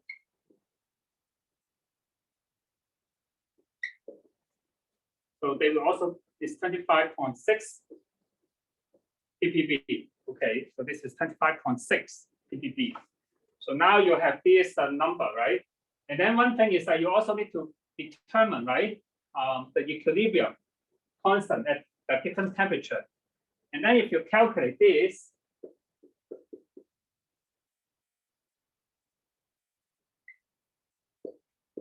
so of course you can calculate, right? Or if you know the chemical potential of your species, right, at reference state at temperature, at a given temperature, you can calculate the equilibrium, right? Using this equation. And then you plug in now is at 308 Kelvin, right? You can calculate the equilibrium.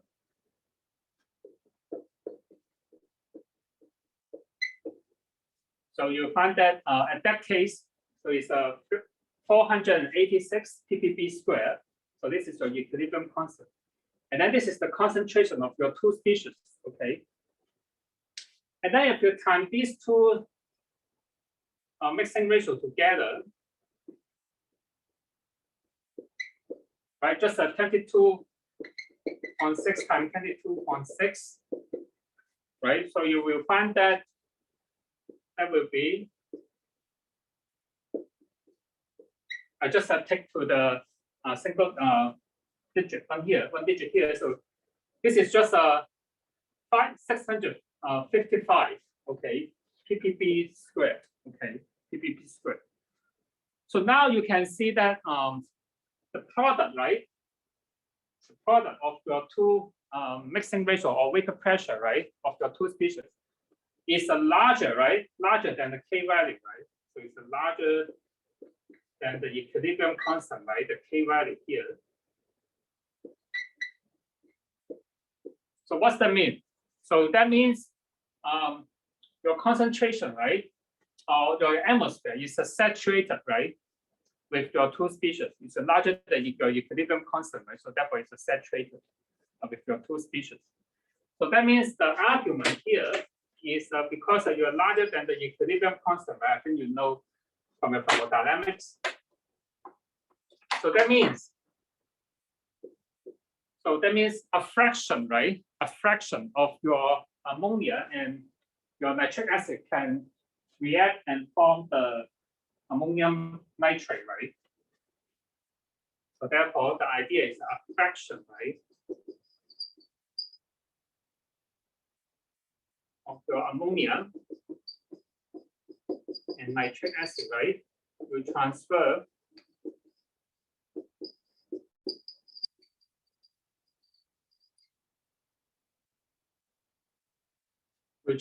right, or you can react and then form the ammonium nitrate, right, solid particle.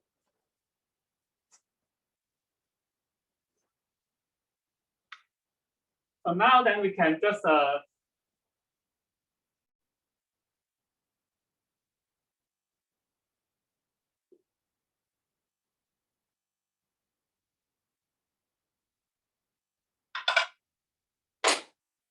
that means that we notice that now the atmosphere is saturated, right, with the ammonia and also the nitric acid. So therefore, some will go to the aerosol phase, right, and then maintain the equilibrium. So now you can assume, say, X ppb of the ammonia, right, will go to the aerosol phase. Okay. And then because you can look at the reaction, right? So it's a 1-to-1 ratio, right? So if X amount of, then you can argue, right, the same amount.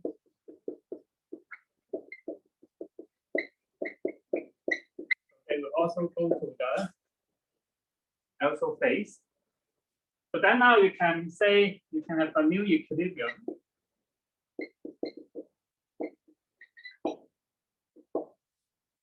So which means so your weighted pressure, right? And then some will go to the aerosol phase for the two species, right? And then that will be equal to the K. And then they will still equal to be the right, this is a value. This is still the equilibrium, but some of them will go to the aerosol phase. Then you can solve this equation. Okay, solve for X. So it's a quadratic equation. If you solve for X, okay, so you will find the X with it's a 3.6 ppb. Okay, so which means so now you know X means that means like if X is a 3.6 ppb, so that means in this case, so you have 3.6 ppb of your ammonia go to the aerosol phase, and then also 3.6 ppb of your nitric acid will go to the aerosol. Okay, so of course in the aerosol, so usually we don't use the ppb level, right? And then you can just convert these to the mass. If you convert these to the mass, okay, so you can just calculate the amount, and then you will find that this is corresponding to, so that will be equal to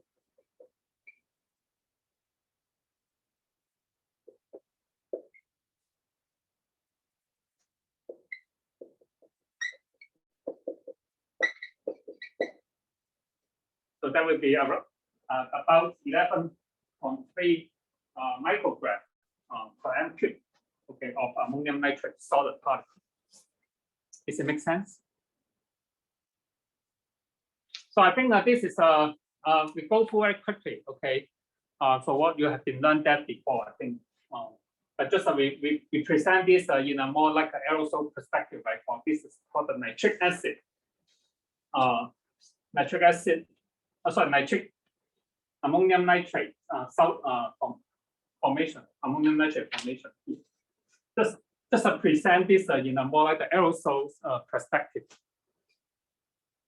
So any questions so far? So I think this is straightforward. The only thing is the things for us now maybe relatively new to you is so you need to check, okay, because you know the aerosol, okay, for ammonium nitrate can be solid or liquid. Okay, so you need to do checking here. Okay, so this is just one thing to check. Okay.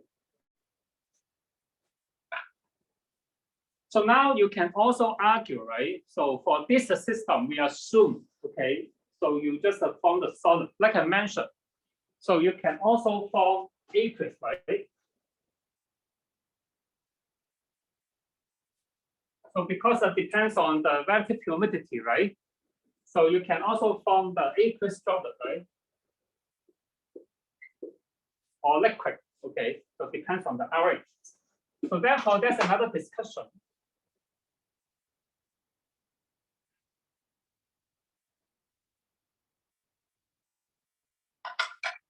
So there's another discussion is the ammonium nitrate solution, okay?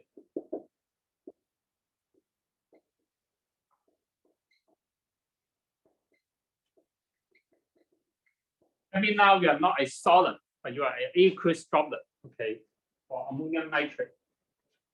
So of course, this can happen, right? So you can argue when your RH larger than your DRH.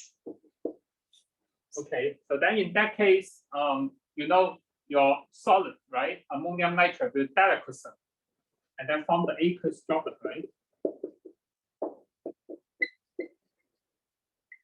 Of the aqueous. So that means that in this case, now your system will be a bit different from the solid case. So if you write down the equation,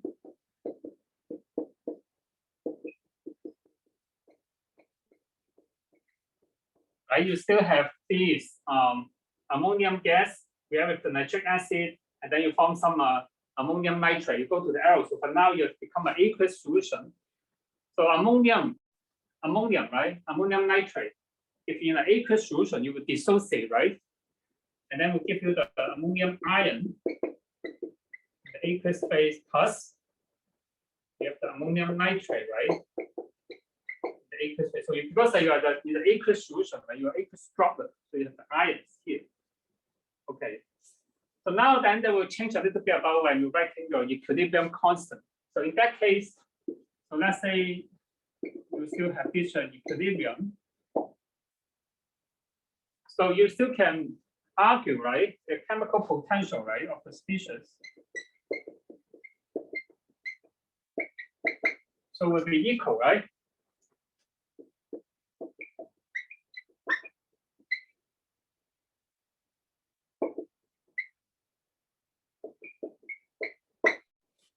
So the only thing is that this is solid. Now you become two ions, right? Because you are the aqueous solution, right? And then you dissociate and give you the ions. And then you still can write the equilibrium constant, right? For this one. So if you know the standard state, right? So you know the standard state.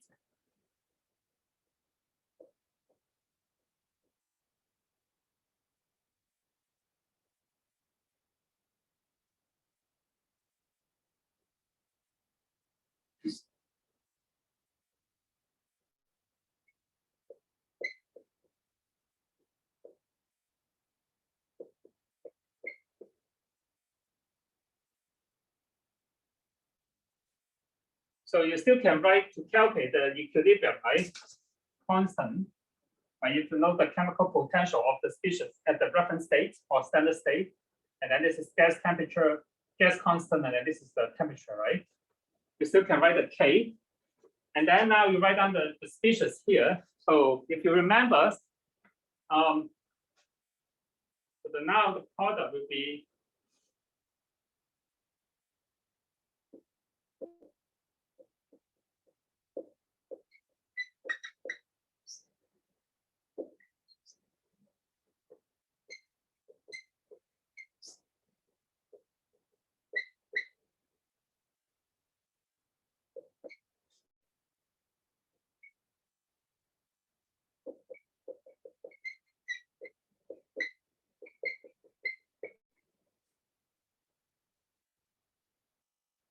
so you can also write down, these tell you to calculate the equilibrium constant. And then based on the species, you can also write down the expression right here on your left hand, on the right hand side.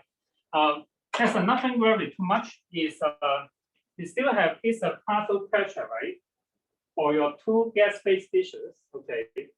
Now you are looking at the ions, right, in the solution. So therefore, you are looking at the concentration of your two ions, right, in the aqueous phase. So M here, you can say this is the molality or just the concentration unit. So let's say this is the molality. So it depends on the unit you use. So don't worry too much. But the only thing is because remember, you are looking at the activity, right? You are not looking at just the concentration because so we need to correct the non-ideal situation, right? The non-ideality. So therefore, you also need to have the activity coefficient, right? To do the correction, okay? And then this term, if they, for example, this activity coefficient of your ammonium ion times their concentration, so this will give you the activity, right? So remember, we use is the activity, not the concentration, right? For concentrated solution. So basically, these are just the terms here. Then you just solve for this equation, okay? So we don't talk about in details. You still can write down the same equation, okay? And then in case you know the partial vector pressure and also know the concentration, okay? So you can just write down the expression, okay? But the only thing is, one thing is that you really want to check is like I mentioned, right? The first step is you want to, if it's the aqueous solution, okay? So that means the first thing you want to check is you want to make sure your ambient RH is larger than the DRH, right? So then that will give you the aqueous, okay, not the solid. So now you determine, now you have the aqueous ammonium, okay? ammonium nitrate solution. Okay, so then in this case, now you need to rewrite the equation in this way. Remember, you always need to times the activity coefficient, okay, with their concentration. So this is just the things I want to highlight here. Okay. So any questions so far? Okay. Just one more term. We don't go into the detail, but I think if you study the ambient aerosols, okay. So I just want to have some general discussion. If you do the reading in the literature, so I think this is some information you want to keep in your mind, especially for those you are interested to study the inorganic species. Okay. So in the atmosphere, okay. So usually people, if you talk about the inorganic, okay, inorganic species.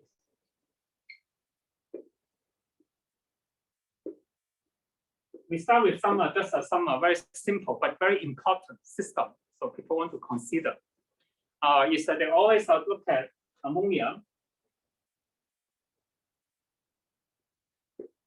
Ammonia is or ammonium. So sorry, let me see. They just talk about the species. The ammonium, and then you have the nitric acid, and also the sulfuric acid.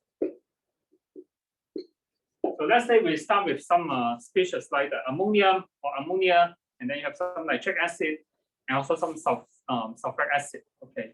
So what will happen? Okay, let me put this ammonia. So ammonia is like the basic gas. Okay, you can neutralize the acid, right? So then you have the ammonia, nitric acid, also the sulfuric acid. So these are the major, right, gas phase species. Okay. So therefore, if you consider a system like this is a very important, typical important inorganic species of reaction system. You have ammonium, nitric acid, and also the sulfuric acid in the system. So therefore, of course, in the gas phase, so you will have this ammonium gas, okay, and then you have this nitric acid, and then you have this sulfuric acid, right? Of course, you will have some water vapor. So let's say just H2O. So this is in the gas phase, right? And then, of course, when you do the reaction, right, like I mentioned, for example, your ammonia can react with the nitric acid and then give you the ammonium nitrate, right? So you can form salt, right, or form solid. Okay, some aerosol. You can form some aerosol with the solid. Of course, like I mentioned, so you can have this ammonium nitrate, right? So you can have this ammonium nitrate, and also they can have different salts, okay, different combination. I just list a few important. So for the reaction, for example, ammonium react with the nitric acid, you can form ammonium sulfate. So I think we talk about and we talk a lot. And also depends on the pH. Okay. So you can also have ammonium bisulfate.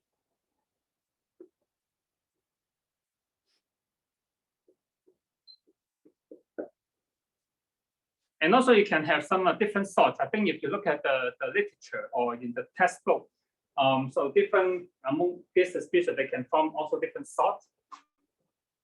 That's one example. So you can have ammonium sulfate, and then together with ammonium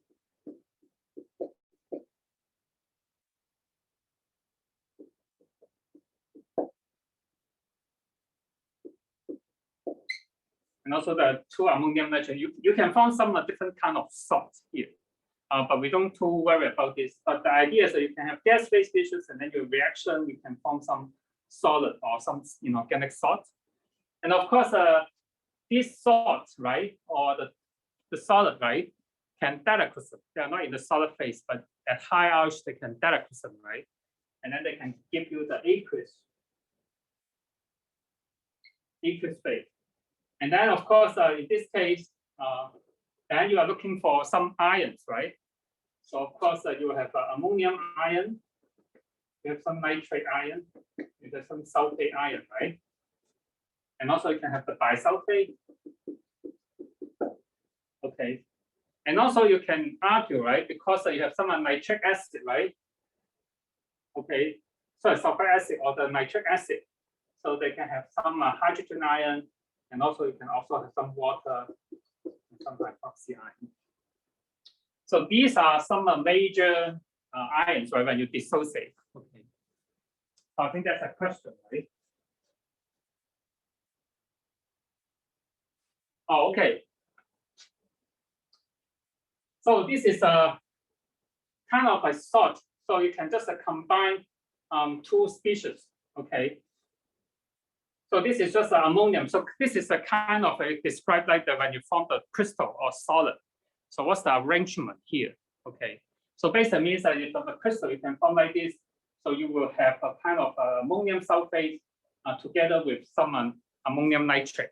So you form a crystal with this. Yeah. Does it make sense? So of course you can have a different kind of salt. You can also have a hydrated salt. That means you can even a solid, but if a crystal, you can trap some water, right? So you can have some ammonium and then dot with water. So you trap together with some water in your crystallinity structure. You can have this. So this is just one example. You can together with two ammonium nitrate in your salt here.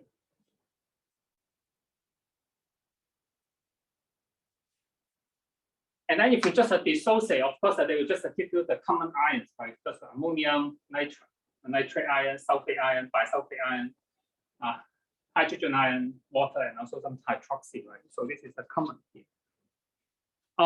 So these are some typical important species, okay, inorganic species. Sometimes they call secondary inorganic aerosol. And also just to give you some information, I just want to talk about one point. I think especially for those who study the ambient studies. Okay. So just to give you some information here. If you look at all these species, okay, one thing I want to highlight is the nitric acid. Sorry, sulfuric acid. The sulfuric acid, H2SO4 sulfuric acid. So sulfuric acid is a kind of a very low vapor pressure, and then we call them non-volatile. Non-volatile species is a low vapor pressure. So what that mean is, so basically, although I mentioned you have this nitric sulfuric acid, right, the gas, but once it forms, okay, because you have a low vapor pressure, so all the nitric sulfuric acid will go to the aerosol phase. So once they form, so they just go to the aerosol phase. So therefore, they are called the non-volatile, and then you will find very low or close to zero, okay, concentration in the gas phase, because they're very low vapor pressure. Unlike the ammonia, nitric acid, so some of them can in the gas, you can find the gas phase here, but sulfuric acid, so they are low, low vapor pressure. Okay, so once they form, they just go to the aerosol phase.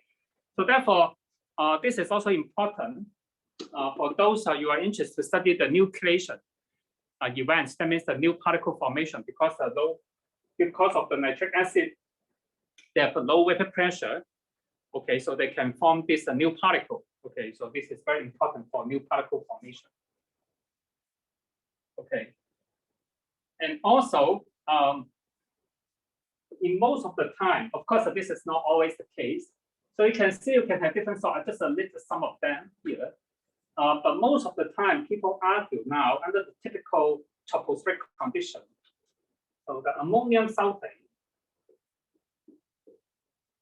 okay, so it's the preferred form of sulfate, okay.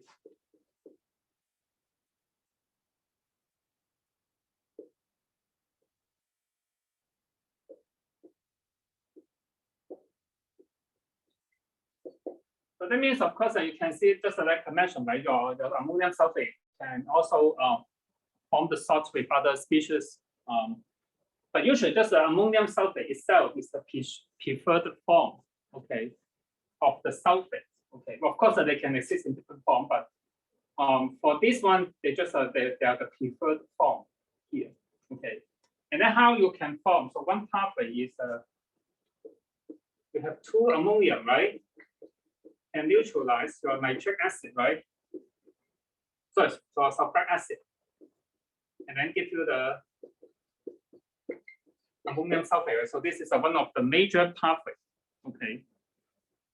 One of the major pathways. So that means that you need 2 ammonium gas, and then you can react with 1, okay, nitric acid, right? A sulfuric acid. And then you give you the ammonium sulfate here. Okay, so this is one thing. So therefore, in the literature, when you do the reading,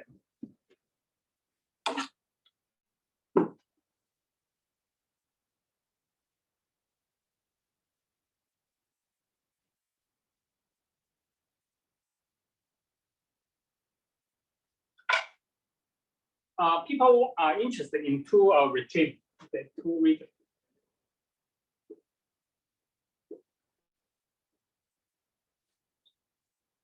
So-called one is they call the ammonium poor. Ammonia poor. And also the another region is called ammonia rich. Okay, so what's that mean is that now you know, right?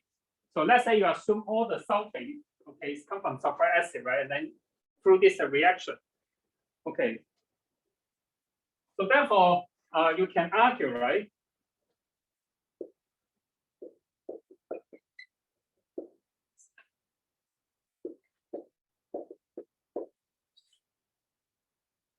So if your sulfate concentration, okay, so let's say it's ammonium sulfate, okay, then if you times 2, okay, so this will be the amount of your ammonium required, right, to neutralize your sulfuric acid, right, and then give you the ammonium sulfate, right. So therefore, if you have a 1 mole of your sulfate, right, so you know you need 2 times the sulfate, right, the amount required for the ammonia, right? So that's why you times 2.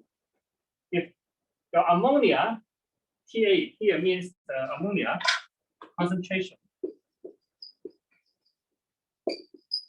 is less than this. But that means you don't have enough, right, ammonia to neutralize your sulfuric acid. Okay, just a qualitative argument. Of course, you need to assume most of your sulfate, right, ammonium sulfate, is come from the reaction between your ammonia and also your sulfuric acid, right? But of course, now there's another case. That means that this will be larger than TS. TS means the total, right? Okay. But what will be the implication? Okay, so more important is talk about the implication, right? Say ammonium poor and also ammonium rich. Okay. So one thing just want to talk about here is the ammonium poor.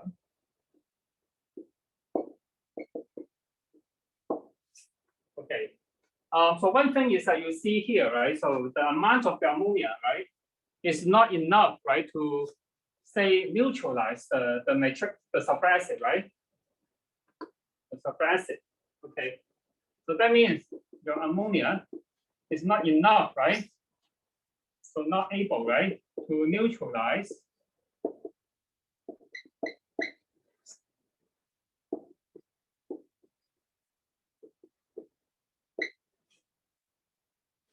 so you cannot neutralize your sulfate, right? Okay, so that means that you have excess sulfuric acid. So that means you will expect, right, your aerosol will be acidic, right? Will be acidic. Okay. And also because there's a competition between the ammonia with the sulfuric acid and also the nitric acid. So one also important thing happen is your sulfate, okay, say will drive the nitrate to the gas phase.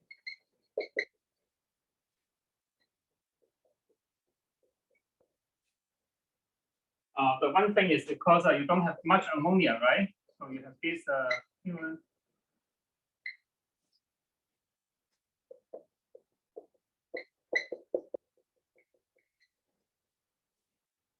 So they will just drive your nitrate, okay, to the gas phase here. Okay. So therefore, in this case, in poor ammonium cases, your aerosol will become more acidic. And also more important is you don't see much nitrate, ammonium nitrate, and also therefore your ammonium nitrate concentration.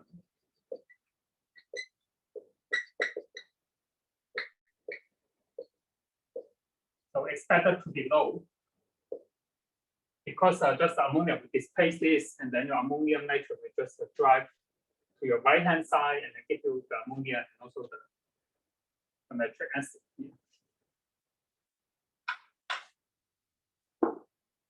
So now you can also expect, right, in the ammonium rich.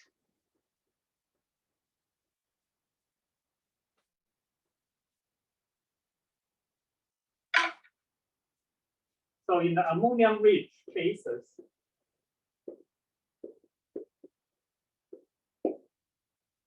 so that means you have a lot of your ammonia, right? So that means that you will have excess ammonia, right? And then you can see your aerosol can be neutralized, right, to a large extent. Okay.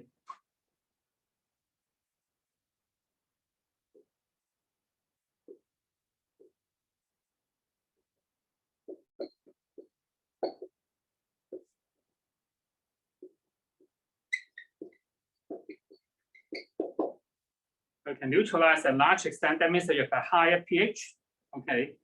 And also is in this case that you are also allow us to produce, and then you also see the ammonium nitrate. Okay. In your aerosol phase, and then you can produce the ammonium nitrate.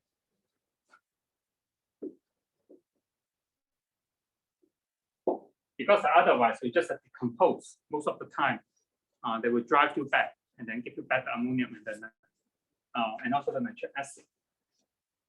So these are just some typical information I want to share with you because in case some of the studies are also interested to look at whether we are in the ammonium poor and also the ammonium rich. Okay, so of course you can see you affect the aerosol acidity. Okay, and also the species, right, the present in the aerosol phase. But in case if you're just interested in the inorganic species, so these are some things you may also, this is kind of a well-established ideas or mechanism. So I just want to give you some more information. But of course, if you also consider the presence of some other species like the organic, and that will be another story. Okay, but if you just look at just a pure inorganic species system, so these are some information that you may also want to take a look. Okay. Okay. Any questions so far?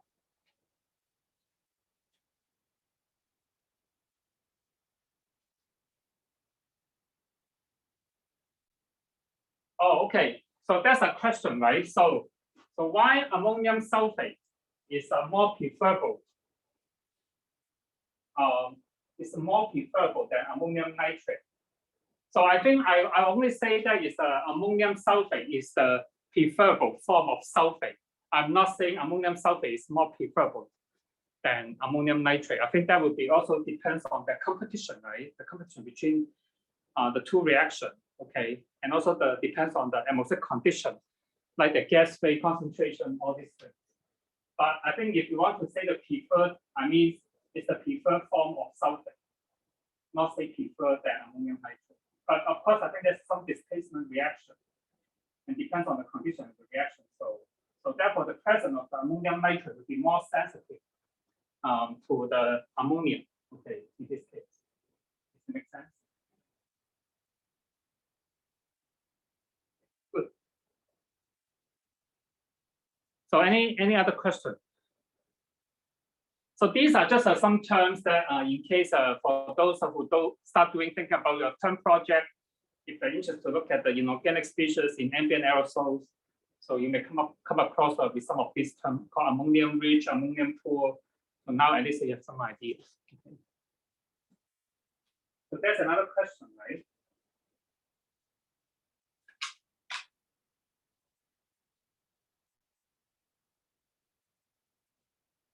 Oh, good. So any other question? Let me see.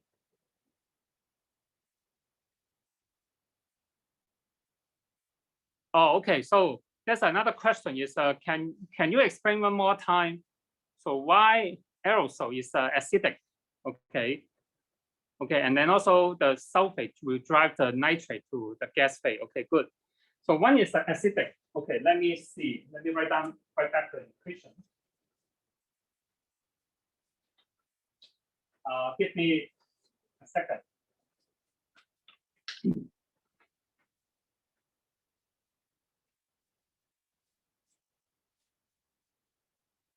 Let me see. Where's my note? Okay, let me do this.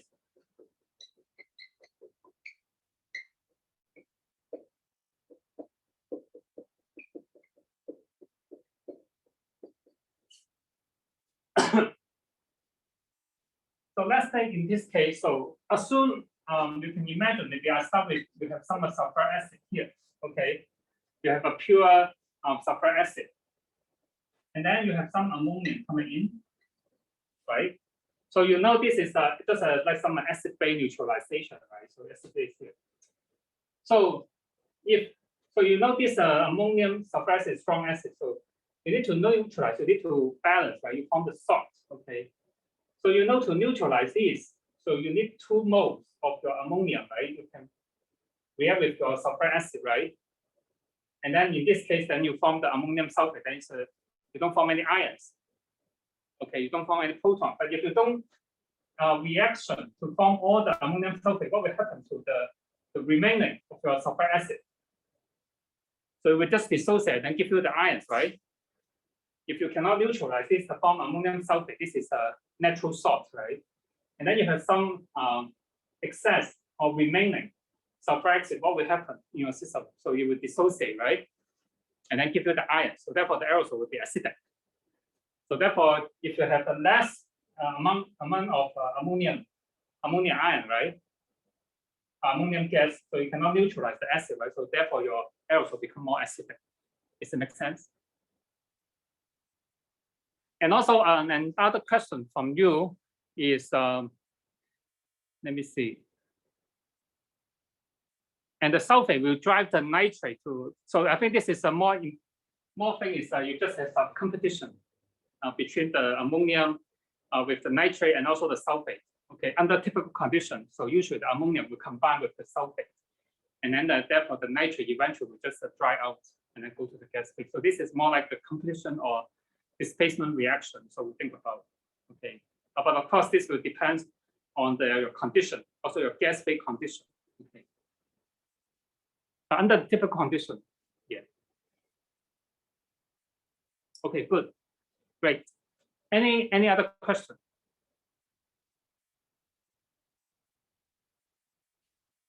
Okay, then if not, then I think today's we are not going to take the second break. So I will talk about, we'll move on, continue to move on to the next topic. So we'll spend quite some time to talk about the next topic is the aerosol cloud, aerosol activation and form cloud. Okay.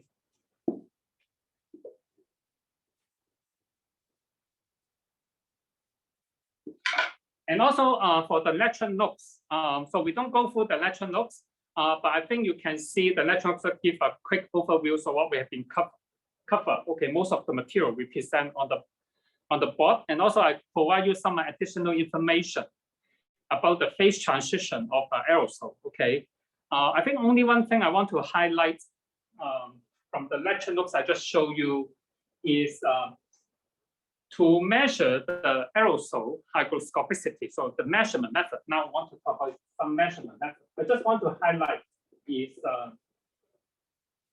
if you want to measure the crystallization, okay, so it's very important you have a levitated aerosol, okay, because in the ambient air, right? So of course we know the aerosol is free of physical contact, right? So we don't have any contact from the surrounding, okay. So therefore, if you really want to measure the crystallization behavior in the ambient aerosol,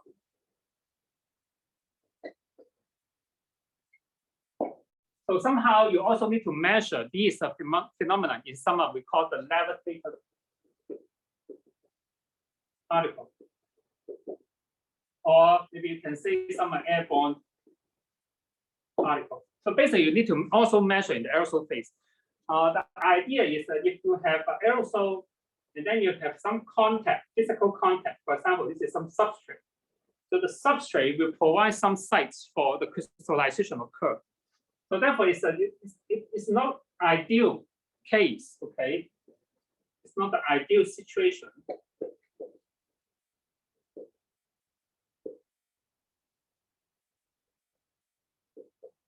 To measure the crystallization, especially the crystallization, okay? So this is a very important.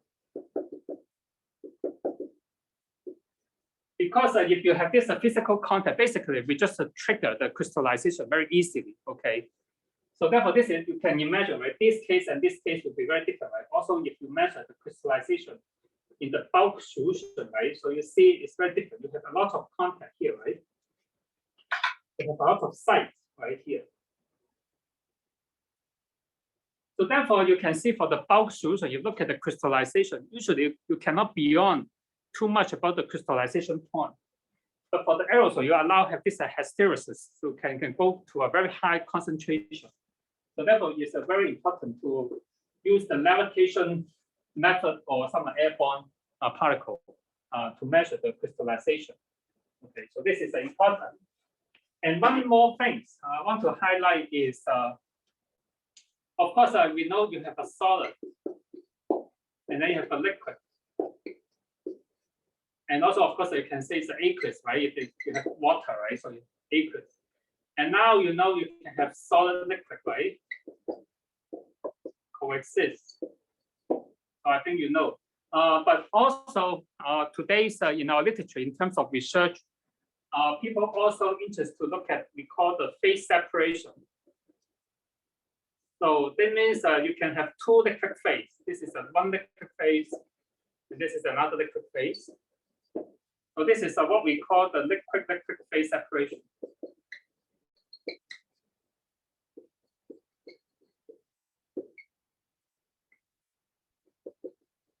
Okay. So if you are difficult to imagine like this, you can argue, right? If you can have some, remember in the ambient, so you have organic compound, you can have some salts, right? Okay. So you can also argue, right? So you have some organic and with some oil or hydrophobic compound. So they cannot mix with the water, right? With the salt, okay? And then you have the organic, right? So I think you see this, right? So you have some hydrophobic or oil compound. So we can separate, right? Between this with the aqueous solution, right? And also even for the organic, right? Depends on the density, right? So you have the phase separation. I think in your organic chemistry lab, you see you can have two liquid phase, you can separate, right? So therefore, in this case, so nowadays, people also are interested to look at this we call the phase separation, not phase transition, okay? This is called phase separation. You can have this liquid solid. So these are also will affect some of your phenomena, okay, like the water uptake, the gas particle partitioning, or some reaction here, okay? So therefore, I just want to highlight, if you look at the phase, or we call the physical state. So of course, we talk about solid, liquid, aqueous, okay?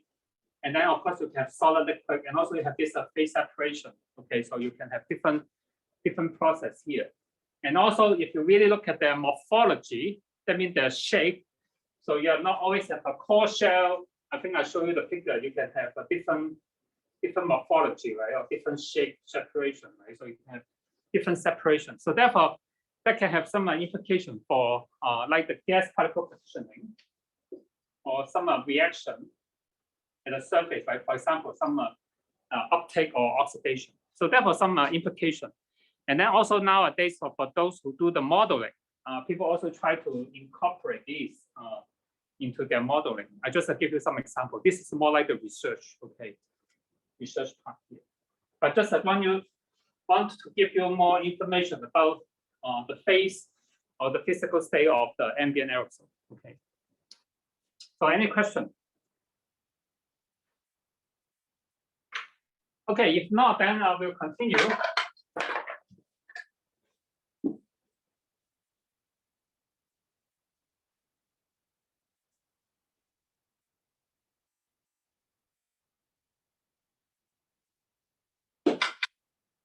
So we're going to talk about aerosol cloud activation. Okay.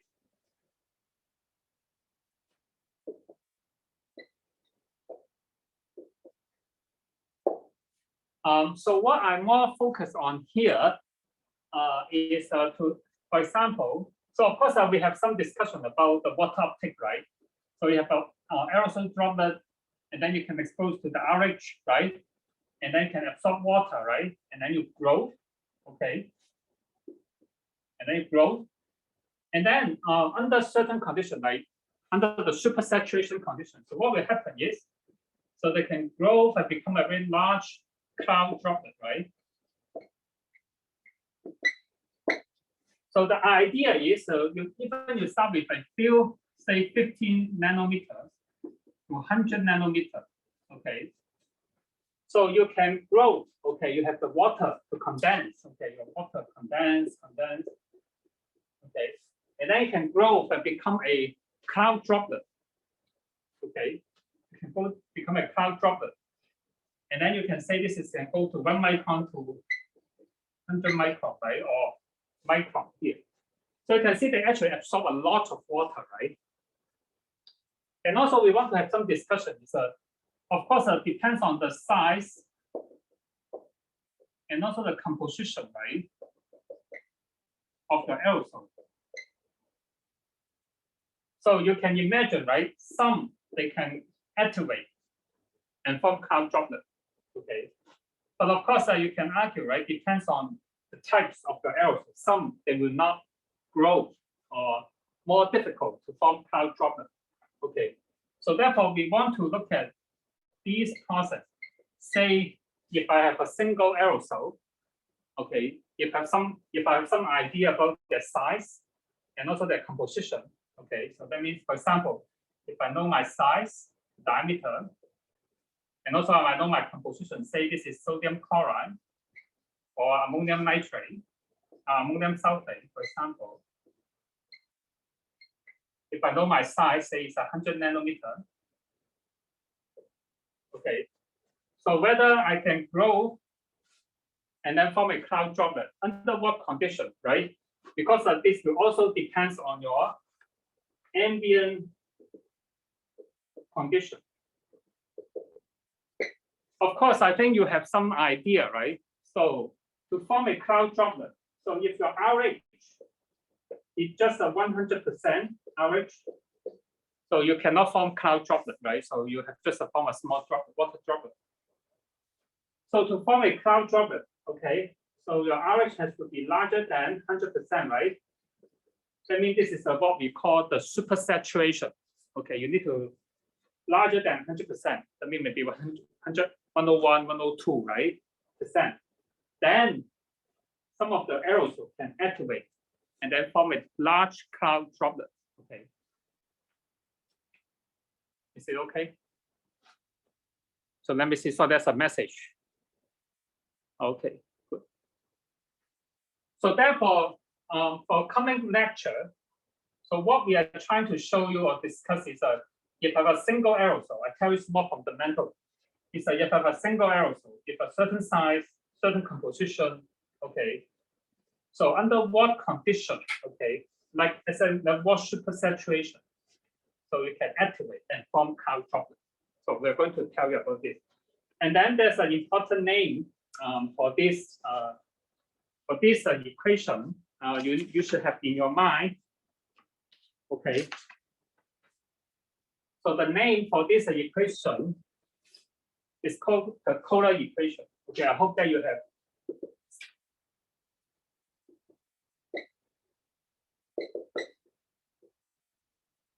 This is called the Kohler equation. Okay, it tells you, okay, the aerosol. Okay, so how they can activate and form cloud droplet. So if an aerosol can form cloud droplet, we call this called the activation. Or you can say aerosol can be activated and form cloud droplet. Okay.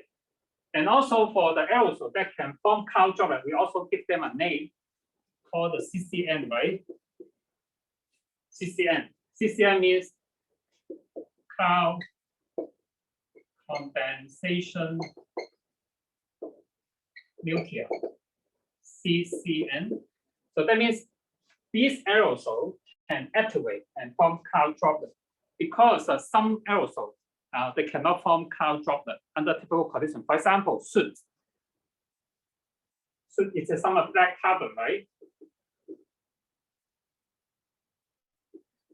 So you can argue, right? The soot particle is very difficult to form cloud droplet because it's difficult, right, to uptake the water, right, or some hydrophobic compound. So it's difficult. So therefore, they are not the CCN. But for some aerosol, right, so they can absorb water more easily, and then they can activate form cloud droplet. So we call them the CCN. Okay, so this is cloud condensation nuclei. So we're going to talk about this. And also, one more thing is we're going to highlight here at the very beginning is you may ask, so why we need the supersaturation, right, to form the cloud droplet? Okay, so why we need this, we call the supersaturation. So why we need this? Why just 100% RH? Why we cannot form a cloud droplet? Why with supersaturation? This is also related to the Kelvin effect we just mentioned today, the Kelvin effect.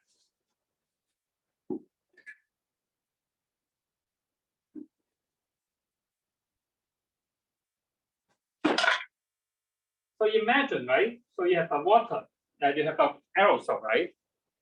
And then if you're getting smaller and smaller, so what will happen to their vapor pressure? It will increase, right? So if the size decrease, so the curvature effect, right, will also increase. And then your vapor pressure, right, relative to their flat surface, right, will also increase, right? Okay. So now you imagine if this is your pure water droplet, if you have started with a pure water droplet, okay, this is an equilibrium. So this will be 100%, right?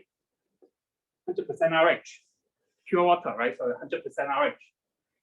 But if you can imagine, if this is a water droplet, you just evaporate. Okay, you lose some water molecule. It becomes smaller and smaller. What will happen to the vapor pressure? Then your vapor pressure will increase, right? For this pure water droplet. So now you can argue, right? This water vapor droplet, the vapor pressure will be larger than 100% RH, right?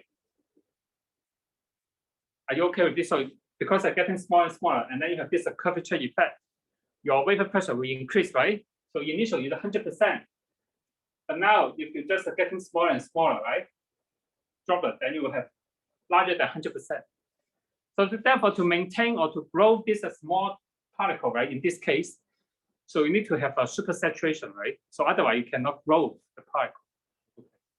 So therefore, one of the reasons we need this supersaturation is because of somehow we need to deal with this Kelvin effect. Okay, so we just learned from today's lecture. Because you know, now if this one, so you have a larger than 100%, right? RH. So that means if you just have 100% RH, so you cannot grow this particle, right? In fact, it will just you cannot grow this particle. So you need to have a higher RH, right? Supersaturation to grow or even to maintain this pure water droplet. But of course, later will show you that for pure water droplet, it's very unstable. Okay, so basically you will not find a pure water droplet. So we're going to have some discussion later. Okay. So I think because of the time, so I'm going to stop here for today's lecture. So before we leave, so any question from the class? Do you have any question? Okay, then if not, then I will see you next week. Okay, bye-bye.